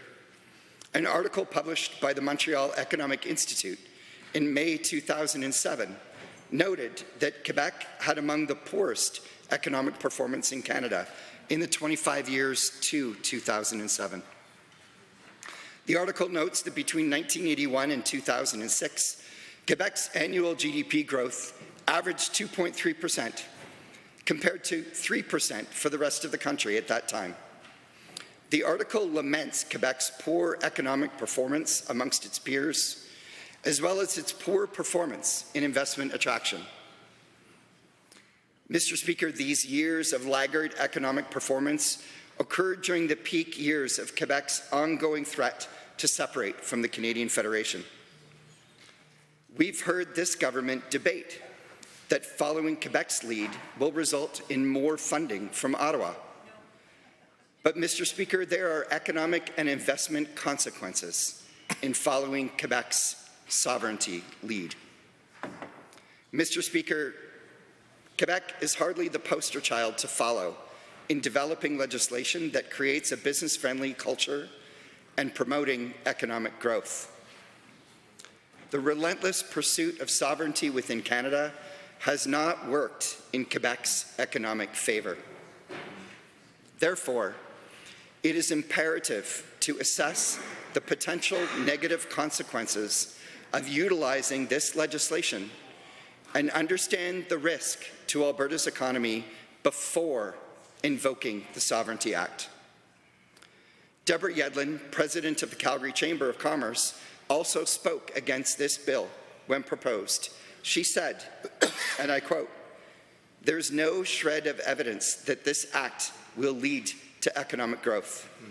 She went on to say, "You can't tell me this is going to support economic growth and support continued economic diversification in this province."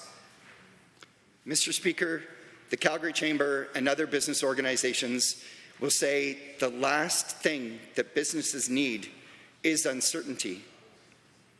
Mr. Speaker, there's enough uncertainty in the market today without the additional anxiety this legislation causes for business operators. With elevated interest rates and inflation in Alberta continuing to lead the country, businesses have enough to deal with without the added uncertainty of the Sovereignty Act being invoked. Conducting an economic impact assessment before invoking the Act is a critical step to ensure Albertans and investors in our province fully understand the risks and pitfalls of this legislation. Mr. Speaker, simply using the word sovereignty creates uncertainty for businesses. There are two great examples outside of Canada where we can see what happens when jurisdictions move to establish their sovereignty: the United Kingdom and Catalonia. We all know that the United Kingdom left the European Union after pressure from Conservatives convinced people that they would be better off outside the European Union. Mr. Speaker, this is far from the reality that the United Kingdom has experienced. A January 2024 study conducted by Cambridge Economics estimates the economic output of the United Kingdom today is £140 billion, or 6% lower than if the United Kingdom had remained in the European Union. Further, in projecting to 2035, the study estimates that there are 1.8 million fewer jobs in the United Kingdom than if they had not left the European Union. Similarly, it is estimated that 3,000 companies moved their official headquarters outside of Catalonia following their drive for sovereignty in 2018. While many retained managerial offices in Catalonia, it is estimated 30,000 additional jobs could have been created in 2017 to 2019 had there not been such high levels of political uncertainty. Catalonia didn't leave Spain, but the fears of sovereignty were enough to drive businesses away. Because of this, Catalonia has lost its place as the leader of economic growth in Spain to Madrid. Mr. Speaker, this is a cautionary tale for Alberta as this government continues to send signals of pursuing sovereignty through their actions. History has shown that invoking legislation such as the Sovereignty Act can create immense risk, generate uncertainty, and damage Alberta's economy. This government must do its due diligence to study and understand those potential negative consequences. Economic impact assessments lead to an understanding of economic activity and clarify questions surrounding the value of an industry to the overall economy, how changes will affect jobs, income, and spending, Conducting an assessment and analyzing macroeconomic impact is important to ensure decisions maximize outcomes. They are used to look at the direct, indirect, and induced effects of a planned project or program. They go beyond looking at immediate impact to understand the ripple effect throughout the entire economy. As an example, invoking the Sovereignty Act to block the clean energy regulations from being applied in Alberta would generate uncertainty for the power generation market.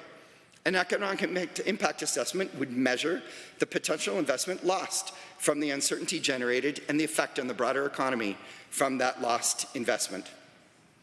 While economic impact studies are data-driven, they also engage stakeholders to understand relationships between stakeholders and their perceptions of a project or a program. It is important to hear from stakeholders if the policy decisions being made will impact their investment decisions.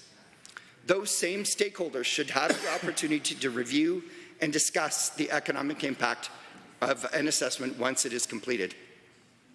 The Government of Alberta does have familiarity with economic impact studies. We maintain economic multipliers to understand how industries impact the economy.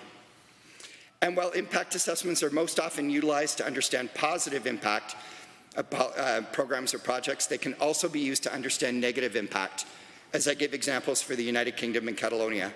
Regrettably, those were done after the political decisions were made. And Mr. Speaker, for these reasons, I hope the members of this House will support this motion and require an economic impact study be conducted before invoking the Alberta Sovereignty within a United Canada Act. Thank you. Honourable members, motions other than government motions. 513, the Honourable Member for Lethbridge East, the Minister of Affordability and Utilities. Mr. Speaker, I rise today to talk to motion 513, and I appreciate the essence that was brought forward under it by the member for Calgary Foothills. Economic impact studies are important and serve a purpose of providing significant information about potential outcomes of proposed legislation, regulation, or policy. And I think in many cases it is the absolute right path forward. However, the Alberta Sovereignty within a United Canada Act provides a framework to protect Albertans from federal legislation or policies that are unconstitutional or harmful to our province, our people, or economic prosperity. Much of the intent of the motion is inherent within the existing bill, but the foundational significance of the Alberta Sovereignty within the United Canada Act is about constitutional authority. For instance, the Constitution of Canada enumerates exclusive powers of provincial legislatures in sections 92, 92A, and 93 of the Constitution Acts 1867 to 1982. And they include the following: matters of merely local or private nature, prisons, hospitals, municipalities, property and civil rights, administration of civil and criminal justice, education, natural resources, direct taxation within provinces, management and sale of public lands belonging to the province, formalization of marriage, and incorporation of companies. Should we then hypothetically subject constitutionally protected provincial jurisdiction like prisons, hospitals, schools, and municipalities to economic impact assessments when these are fully funded public services? We provide these services as an obligation and responsibility to our constituents. So the issue being addressed in the Alberta Sovereignty within the United Canada Act is jurisdiction and constitutional authority. The motion 513 puts the cart before the horse and misses the point of that legislation, in which case makes it either unnecessary in the case of publicly funded services or redundant as when we seek to protect our economy. So I'm sure that if the members opposite were ever to form the government, they would want to make sure that they do not hamper their own provincially protected authority under the Constitution. And in such a case, they wouldn't want to see that this motion goes forward. And that's why I would ask all members of this legislature to not support this motion going forward. Southwest is next. Thank you. Thank you, Mr. Speaker. It's an honor to rise to speak in favor of motion 513. And as my colleague from Calgary Foothills has already enumerated, there are many reasons as to why this motion is certainly needed and important, and all of the reasons he's espoused around the economic uncertainty that the Sovereignty Act will potentially impose. Motion 513 is a reasonable safeguard. A reasonable safeguard to counteract an overreaching and entitled government, Mr. Speaker, because we're not just talking solely about economic consequences and economic impact, which is certainly significant. We are also talking about the very foundation of democracy in this province. And I want to draw my colleagues in this House to the attention and their attention to the authoritarian pattern of governance from the other side of this House. What we have seen is a pattern of ignoring the will of Albertans, and I would submit a culture of entitlement and stifling debate with positions that they don't agree with. In this chamber alone, I feel it is certainly apt to point out that we have seen unprecedented use of time limitations to stymie opposition. We have seen the withholding of information and of time-honored traditions of bill briefings for His Majesty's loyal opposition. We have seen an erosion of the culture of transparency and accountability in this House. And what we have also seen, Mr. Speaker, is that politics and ideology is at the heart of every decision. Not good governance, I might add, not decisions that will benefit Albertans the most, but politics and ideology. And as my colleague has already pointed out, economic uncertainty will cost us and will continue to cost us. Motion 513 will at least offer a reasonable check and balance. It will at the very least, offer some transparency and accountability of a very imperfect bill. And I do believe, Mr. Speaker, that we are at a crossroads. And the question that I want to ask my colleagues again, I've asked this question before, is will we continue to safeguard our democratic institutions and traditions, or will we continue to introduce cynicism and tyranny, which, frankly, the Sovereignty Act does do in our democratic processes. When we look at unlimited or excessive power, our tradition, our democratic parliamentary tradition has always been that power needs to be tempered, if not by law, then certainly by convention. Trust alone isn't enough. But what we have seen, not just with the Sovereignty Act, I might add, but pieces of legislation we have seen introduced in this session, shows a pattern.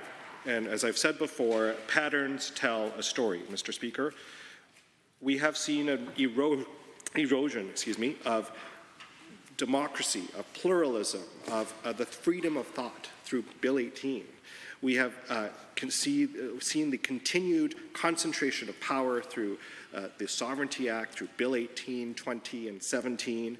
And to paraphrase Dr. Jared Wesley, you don't just wake up in an authoritarian state, it's precipitous and happens over time. So, Mr. Speaker, we're talking about some serious existential issues here, because what is happening in this legislature hits at the very heart of our democratic institutions and undermines our traditions. And again, power needs to be tempered, if not by law, then by convention. So why is motion 213 needed? Very simply, we need accountability and transparency. It allows a very reasonable measure of sober second thought. Because on the Sovereignty Act, what we keep hearing from this government is, just trust us. Just trust us. But there's a huge risk in letting this government, or frankly any government, make unilateral decisions without considering the economic risks. Motion 513 instead will give Albertans some transparency on the risks this government may take. It will give this government the opportunity of sober second thought. The Sovereignty Act, as it currently is written, Cabinet can bring a resolution to the Assembly that states a federal initiative is either unconstitutional, causes harm, is anticipated to cause harm. And while this sounds reasonable, it is anything but, because it essentially gives this government carte blanche to do whatever they choose for purely political purposes. And we have seen this government do exactly that with their authoritarian bills 12, 17, 18, and 20, and of course, the Sovereignty Act. Mr. Speaker, I implore to all folks in this House that we can do better. What we're seeing from this government, the very clear messages that they keep sending to Albertans is that if we don't like City Council and the Mayor, we're going to create legislation that allows their unilateral removal with little oversight or due process. The message they keep sending to academics, post-secondary institutions, and the innovation community is that if we don't agree with your politics, or your perceived politics, or your area of research, we will get in the way of your funding. Mr. Speaker, the pattern is very clear. Politics and ideology at the heart of every decision this government makes. What we have also seen is that they won't listen to Albertans or level with Albertans. I mean, who can forget how this government has handled the conversation around the CPP? They have refused and still continue to refuse to meet with Albertans face to face. While on this side of the House, we have met with thousands of Albertans with parallel consultation. But it doesn't stop here. The Sovereignty Act goes further, where it becomes fundamentally undemocratic and becomes dangerous for Alberta's economy. So after the Assembly approves a motion under the Sovereignty Act, the Cabinet then has the power to unilaterally suspend or amend legislation. They can also pass orders of Cabinet that will override existing provincial legislation. And that's why the Act needs to be amended. We have sounded the alarms on some of the challenges and the dangers of the Sovereignty Act without much success. But I certainly hope that the members opposite, for the sake of all Albertans and for the sake of our democratic institutions, will take this opportunity to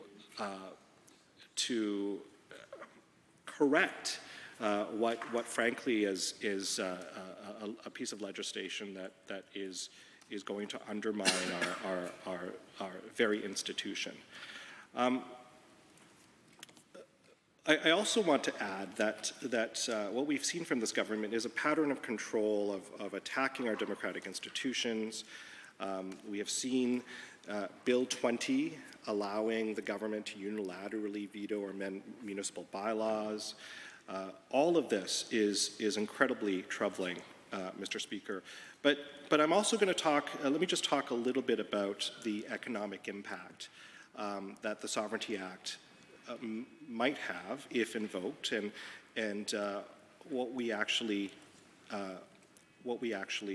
why this motion is needed.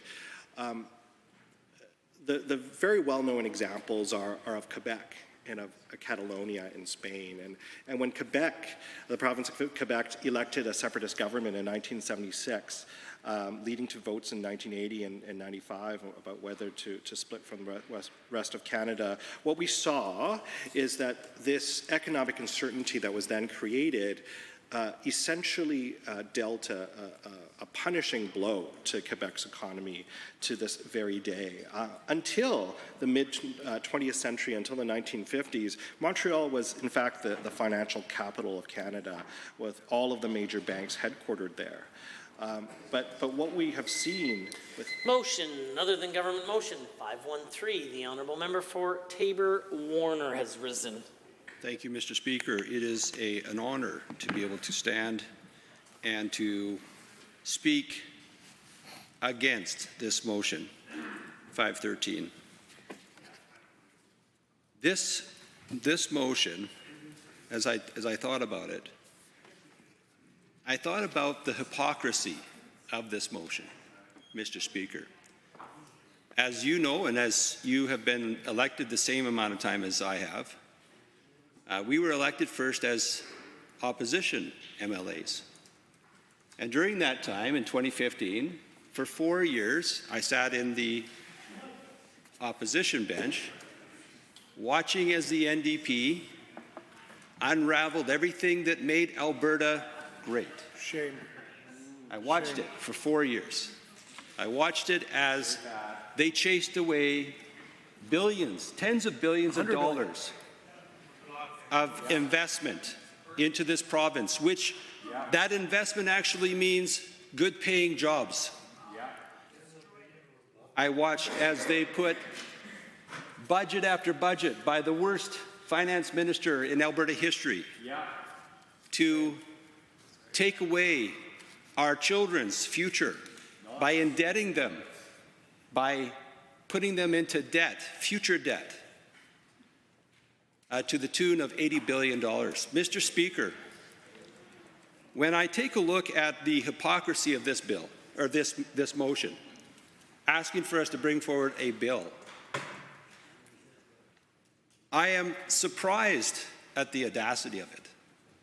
With the record, now when the NDP had never been in government, they could say whatever they wanted because they had never had a track record. But they have a track record, Mr. Speaker. Disastrous. And that track record is terrible. Very, very terrible.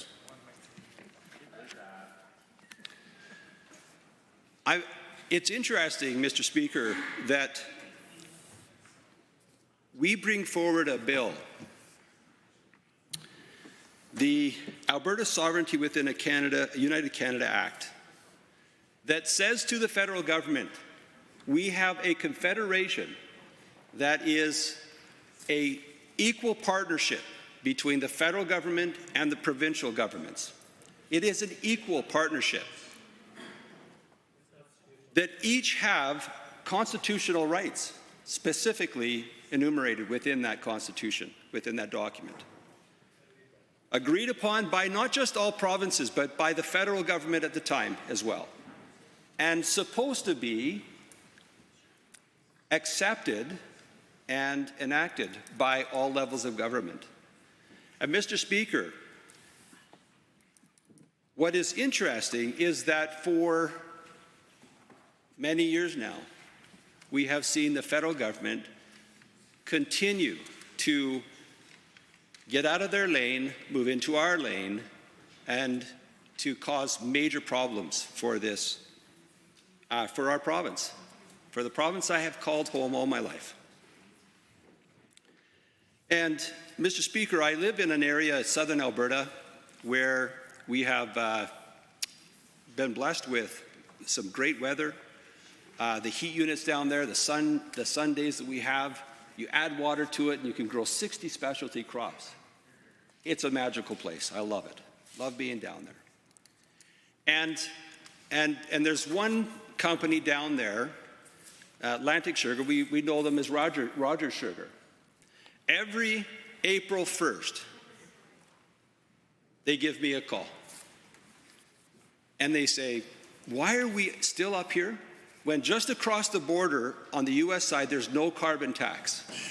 Now, if you remember, Mr. Speaker, the NDP provincially, not the mothership in Ottawa, but the NDP provincially are the ones who established this concept of a consumer carbon tax. Shame. And Mr. Speaker, this company, Rogers Sugar, contacts me every time it goes up. It's now at $85. It's supposed to go to $170. And I keep on saying to them, you know what? I'm pretty sure that these guys in Ottawa are not going to make it longer than this term. I know that the members opposite are cheering for them to still stay in, because I don't think that their mothership, the NDP, in Ottawa would ever get that close to being able to form government in this country, because most of the country is not socialist. But you know what? They figured it out. Jagmeet Singh and his comrades. I was going to say something else, but I will just state that his colleagues on the Liberal side have decided that they're going to work together and cause all sorts of problems for not just our province, but many provinces. Because we're not the only ones that are being affected by the carbon tax. When you think about it, Mr. Speaker, affordability in your riding, just as it is in my riding, just as it is in every NDP, Edmonton, or whatever riding they have as many calls as I do about affordability being the #1 problem. And that affordability, whether they don't seem to understand it or not, is obviously exacerbated by having the carbon tax continue to go up. When you live in a province like Alberta, you have to ship things here. We don't live on the coast where you can take things in from big boats. We have to have it shipped. And so anytime you add that carbon tax to it, that carbon tax goes up, that's going to be a cost. And guess what? Whether they like it or not, that cost is passed on to the consumer.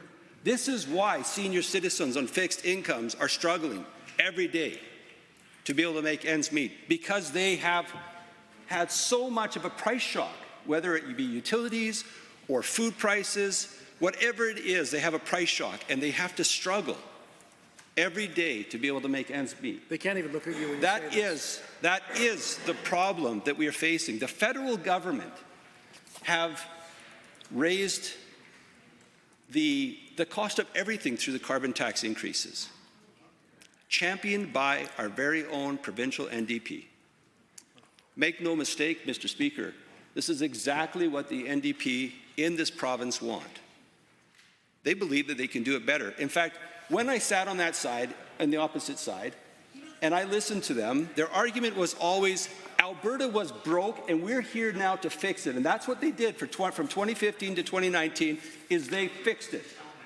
But I can tell you, Mr. Speaker, they broke Alberta, and it took a united conservative movement to be able to come in and to be able to say, you know what, we actually do love what has made Alberta great. We love what this province was about. We love what it has done for our children and for our grandchildren. We love what it has done for our businesses, for people who have been able to say, you know what, I come here, I've got maybe a couple of nickels in my pocket, but if I work hard and I make something of my life, I can actually do a business here, I can make something for my children, my grandchildren. You know what, that's the Alberta story.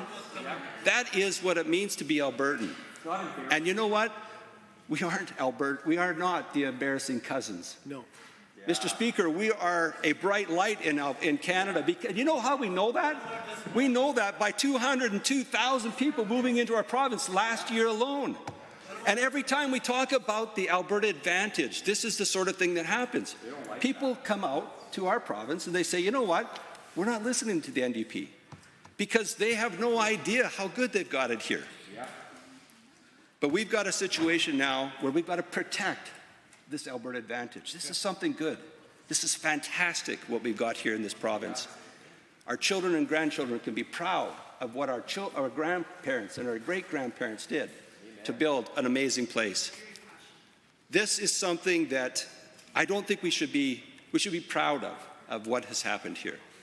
So, Mr. Speaker, with all my heart, I would state that this motion is not called for, that what we're trying to do is protect that Alberta advantage through this Alberta Sovereignty Within a United Canada Act. And with that, Mr. Speaker, I wholeheartedly ask all the members here to remember what it means to be Albertan and to fight for what we have, the good things that we have here.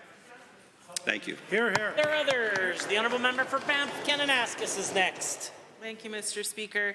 I rise today to speak in support of motion 513, obviously. You know, at the heart of it, this motion is actually about accountability and transparency. And I knew preparing for this debate today that the debate was actually going to turn into being about the Sovereignty Act, but that's not what this motion is about. You know, when the Sovereignty Act was introduced to this House and debated, it was highly contested. Albertans are very divided on how they feel about the Sovereignty Act. People feel very strongly about this on both sides, sure. And it was, and I believe that it still remains, an example of the Premier putting her own extremist and entitled policies and politics ahead of economic common sense. And time and again, the UCP has ignored expert advice regarding the Sovereignty Act and the negative economic impact of its actions. The Sovereignty Act creates investor uncertainty in Alberta, and it scares money away from Alberta. And my colleagues previously have gone into detail about that. But as I said, this motion is not about the Act itself. The UCP have repeatedly dismissed or been very dismissive about concerns that have been raised by the NDP and economists and Albertans who are concerned about the Sovereignty Act, saying that it spreads misinformation, it's exaggerating potential negative effects, I don't even know all of the reasons why they dismiss so many of the comments that we say. Because that's what the UCP does, Mr. Speaker. They are dismissive about our arguments. They don't actually want to engage in productive debate. They just want to rant about the feds. So let's just agree to disagree on those details. But basically, this motion is asking the UCP to prove it. You disagree? You think the Sovereignty Act isn't, through you, Mr. Speaker, to all of the speakers on the other side of the House, you think that the Sovereignty Act isn't going to negatively impact economic potential for Alberta? Prove it. Do an economic impact assessment, release that information to Albertans prior to invoking the Act.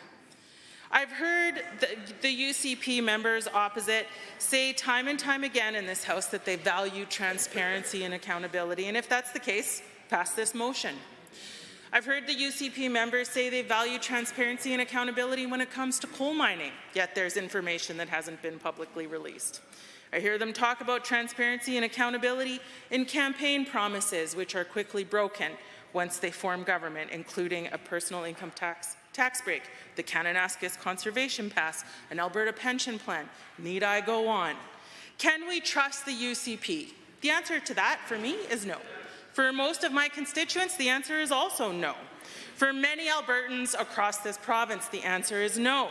So if you believe in accountability and transparency, pass this motion. Prove it. Do the work. This motion is about accounting to Albertans how the decisions that we make in this House consider them and the concerns that they may or may not have.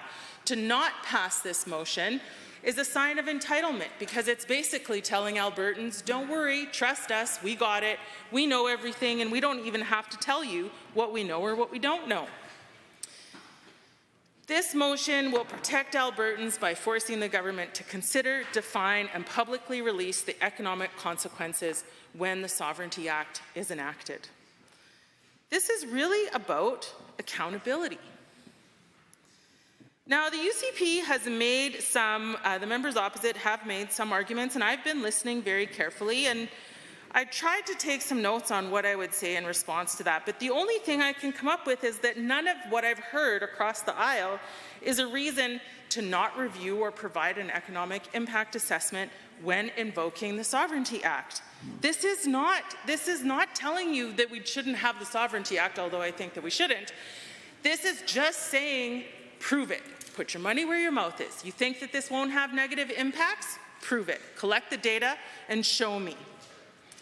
Everybody in this House will know that I am a scientist. I feel like I've said that many times. And so this idea of impact studies is part of my professional life. This idea that you would measure the impact of an action and then report back on it. It's called environmental monitoring in my world, but it could be called an economic impact study or anything of the like. I think I'm going to skip that. So part of the reason why this Sovereignty Act came into the news last fall was really around the federal emissions caps and the interim emissions and the numbers associated with that. And the Premier saying that We need to develop our oil and gas industry at our own pace, and the federal emissions cap goes against Alberta's ability to do that.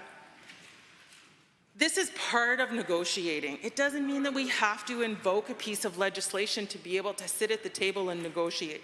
But also, never mind that climate change is real and that addressing climate change is up to all Canadians working together across levels of government. Never mind that reducing emissions is an important part of that, and that many companies are actually poised to and are doing more work to reduce emissions than is required by regulations because it's the right thing to do. Never mind that the technological innovation required to meet interim targets can stimulate the economy by positioning Albertans and Alberta businesses as champions and leaders and attract investment here. Don't believe me? Think I'm making it up? Prove it. Pass the motion. Do the work. The thing about the emissions cap and the Sovereignty Act is that people often react on feelings. They feel afraid of federal overreach. They feel afraid of provincial overreach. Everybody's overreaching and sticking their nose into everybody else's business. But that's what this motion is for. This motion is about collecting the data to prove that something will or will not have positive or negative economic influence on Alberta businesses and on the Alberta economy. This motion is not about how you feel about the Sovereignty Act. It is about the data that supports invoking the Act. And for that, makes it an evidence-based, data-driven decision. I don't think that there's anything wrong with that. We should be able to answer the question, how much will it cost Albertans to invoke the Sovereignty Act in this particular case? Albertans should be able to have access to that information. They should know the answer to that question so they can assess whether they support invoking the Act or not. In the environmental sector, we conduct regular environmental monitoring. We have legislation, Environmental Protection and Enhancement Act, that conducts environmental monitoring activities in Alberta. We also have an Alberta Environmental Science Program led by the Chief Scientist that provides science, data, information, and reporting on the conditions of the environment. And we have programs and policies for air monitoring, water, land, plants and wetlands, fish and wildlife, climate, oil sands. The list of monitoring that we do in the province is extensive, and we invest millions of dollars into this. And it's very successful. But we don't invest the same amount of money necessarily into specific economic monitoring programs. This motion is suggesting that we do. And monitoring is important because it provides that data, evidence-based decision-making. It allows you to also test solutions. It's kind of an experiment. You try something out, you collect data on how effective it is, and then you amend or change your management action in response to the results of that data. Monitoring is how we learn in science. It's how we take information and change what we're doing on the ground to be better. This Sovereignty Act is new for Alberta. It's a new approach. Why would we not want to take data and measure its effectiveness so that we can ensure it is serving Albertans and it is serving Alberta businesses? Monitoring provides transparency in decision-making. It is a way to gather the public and stakeholders in your decision-making process to see how they feel about something and report back to them. But we also need to close the loop on monitoring results, and that's what creates adaptive management. When we take the results from monitoring and apply it to decision-making and test again how that change affects the outcome. That's why we do this. We do this to make better decisions based on the best available information. And so why wouldn't we want to include economic data? Why wouldn't we want to include information and data in assessing the effectiveness of the Sovereignty Act in Alberta? I think the only reason you wouldn't accept this motion is because you don't value accountability and transparency. Thank you, Mr. Speaker. Motions other than government motions. 513. You guys want to play paper, rock, scissors, or I'll solve this problem? The Honourable the Minister of Jobs, the Economy and Trade. Mr. Speaker, I'm enjoying the debate on the motion in the chamber. Some of my favorite words, accountability. We'll start with accountability. As it relates to economic policy, I think there's tremendous accountability in Alberta, whether it be the Sovereignty Act or the policies as put forward by the NDP from 2015 to 2019. I think that was the primary reason why they are no longer in government. Yeah. And the members opposite also talked about the Sovereignty Act. And I think it's useful to compare the results of Alberta's economic performance under the NDP from 2015 to 2019 to the performance of Alberta under a United Conservative Party government, including with the Sovereignty Act in place. So under the NDP, we had record unemployment, tens of billions of dollars fleeing Alberta to be invested and create jobs in other jurisdictions. We had the government of the day, the NDP, actually suggesting that Albertans should seek employment in these other jurisdictions. We had tens of thousands of Albertans lose their jobs. We saw Alberta's productivity decline. That was under the NDP's economic policies. Now, under the United Conservative Party government, we've seen a complete reversal of this trend. We've seen tens of billions of dollars of investment flow to Alberta after the implementation of the Sovereignty Act. Remember, they said this would cause businesses, investors, capital, everybody to flee. Alberta would just crater. And yet, we've seen the largest investment in about 15 years from Dow Chemical. We've seen 200,000 people choose Alberta as the best place in Canada to live, work, and raise a family. So I do think it must frustrate the members of the opposition, because under their policies, they had 13 quarters of people leaving Alberta. Almost 40 consecutive months of people choosing to leave Alberta. So imagine how confused and frustrated they must be to see that under a government with the Sovereignty Act, we've had 24 consecutive months of people coming to Alberta, of investors choosing Alberta like Amazon. The Premier and I were just cutting the ribbon on their $2.8 million state-of-the-art warehouse in Calgary. So, Mr. Speaker, I've challenged the members opposite before, to say some nice things about Alberta, because I think Alberta is a great place. Very good. And I also think they tend to, the members opposite, through you, Mr. Speaker, they tend to try to create panic and fear about things, including the Sovereignty Act, which is really about the Constitution and provincial and federal jurisdiction. That's really what it's about. And I think if you try to create panic about everything, you kind of lose the ability to add value to any discussion, because nobody believes anything you say. And I think this is a case of that, Mr. Speaker. The Sovereignty Act is a tool. There's accountability, certainly for us as government, as MLAs. If we misuse it, if it is used to the net detriment of Albertans, then we may find ourselves where the one-time NDP government now sits, in the opposition. And of course, as a government that is actually invested in the success of Albertans, of course we would do an analysis to determine the impacts of potential uses of the Sovereignty Act before we would use it. And Albertans can be assured that we're not going to do something we think is going to cause them net harm. See, that would be policies like the NDP, like their carbon tax. They knew that that would drive away investment. They knew that would increase the cost of living and the cost of doing business. That was literally the point, Mr. Speaker. That was the point. They knew when they told people that Alberta's embarrassing, go work in another province, that probably wouldn't result in people moving to Alberta. They knew that, Mr. Speaker. When they supported a federal government, but they continue to support a federal government that is anti-Alberta. Yep. I suspect they even know that that is not in the best interests of Albertans. But on this side of the House, we actually do act in the interests of Albertans. So the Sovereignty Act will only be used when necessary to defend the constitutional authorities and jurisdiction that Alberta has.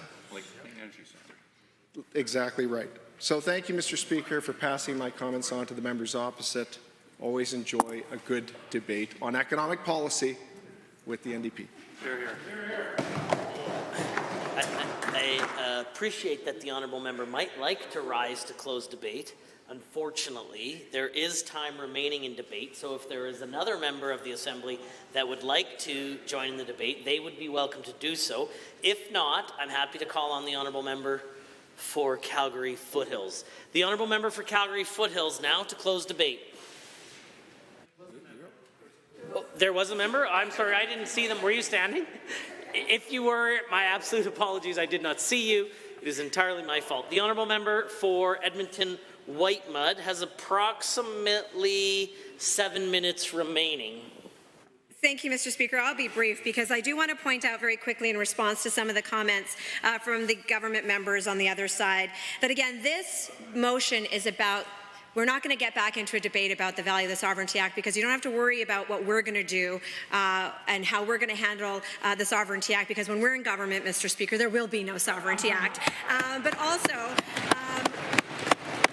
I want to point out that it was not the Alberta NDP who voiced the most vociferous, although we certainly did, opposition to the Sovereignty Act when it came into effect. In fact, let me quote something for you, Mr. Speaker. Quote, "The Sovereignty Act would, without doubt, curtail new investment into the province. Not only that, we would see established businesses abandoning Alberta for more stable jurisdictions. Quebec never recovered from the exodus of head offices and jobs in the 1970s as its provincial government beat the separatist drums. Albertans can't afford the same fate." Mr. Speaker, that quote was from former UCP Finance Minister Travis Taves. Then how about this, Mr. Speaker, another quote. "Implementing the Sovereignty Act would create instability and chaos. It is already doing that. I had international investors concerned about their assets in Alberta asking about what was going on with the Sovereignty Act. The Sovereignty Act could squander future opportunity. That's because it could spook investors who will then look to invest in more stable jurisdictions instead. Investors want certainty and predictability." Mr. Speaker, that quote, again, not from the Alberta NDP, was from Sonia Savage, the UCP former Minister of Energy and the Environment. And then let's just bring it home a little bit, Mr. Speaker, to one of the current ministers. The current Minister of Environment was quoted as saying the Sovereignty Act will, quote, kill investment. So it's not really just the NDP on this side, it's actually also the UCP who actually also were concerned about that. And let me just point out, the Minister spoke to the fact that there would be an economic impact assessment done every time that the Sovereignty Act was brought into place. If I do recall, Mr. Speaker, I think we were all sitting in this chamber when back in November, the Sovereignty Act a motion was introduced by this government about the clean electricity regulations coming from the federal government. I'm surprised I didn't see that economic impact assessment. It must be the same fictional one that took place when the Minister of Utilities and Affordability decided to put really implement a ban on renewable energy, claiming that it was coming from the Alberta Utilities Commission and ASO, but really it just came from his own mind, or perhaps from the Premier. So that didn't happen either. So I look forward to seeing those economic impact assessments. And Mr. Speaker, this is really about saying, yes, we want accountability and information for us members when we're looking at a motion that is going to create the instability that is obviously the goal of this government when they introduce the Sovereignty Act. Before they do that, let's have all the facts and information on the table. That's all that this motion is about. If that economic impact assessment is already taking place and will take place, well then the government members should have no problem supporting this. Thank you, Mr. Speaker. Well said. Others, the honourable member for Lac St. Anne Parkland.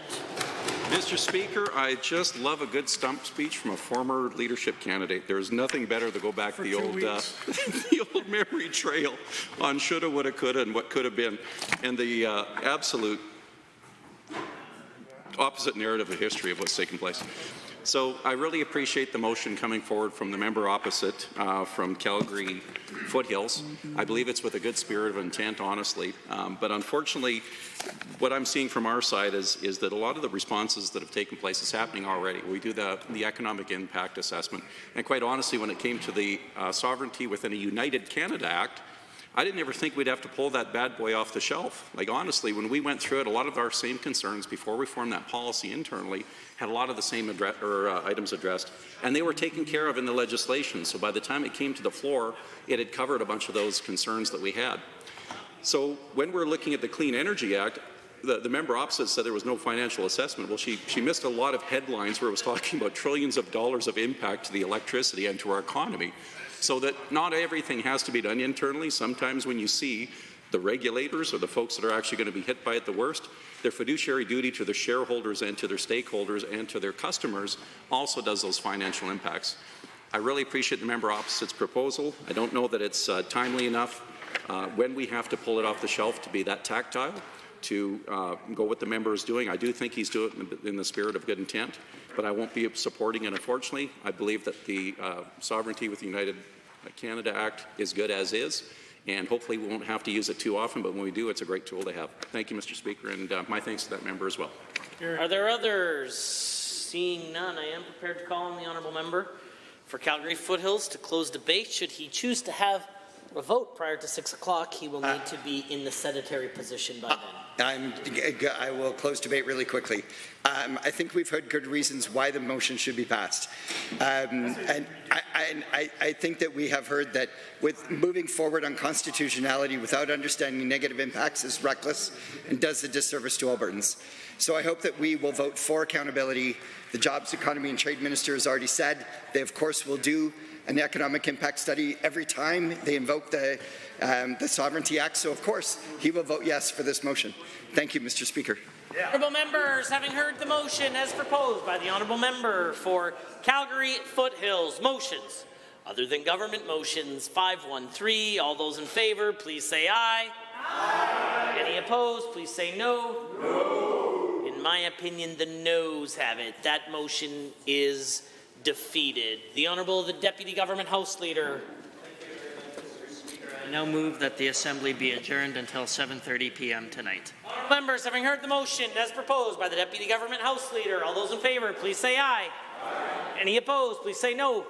In my opinion, the ayes have it. The motion is carried and so ordered, and the House stands adjourned until this evening at 7:30 p.m.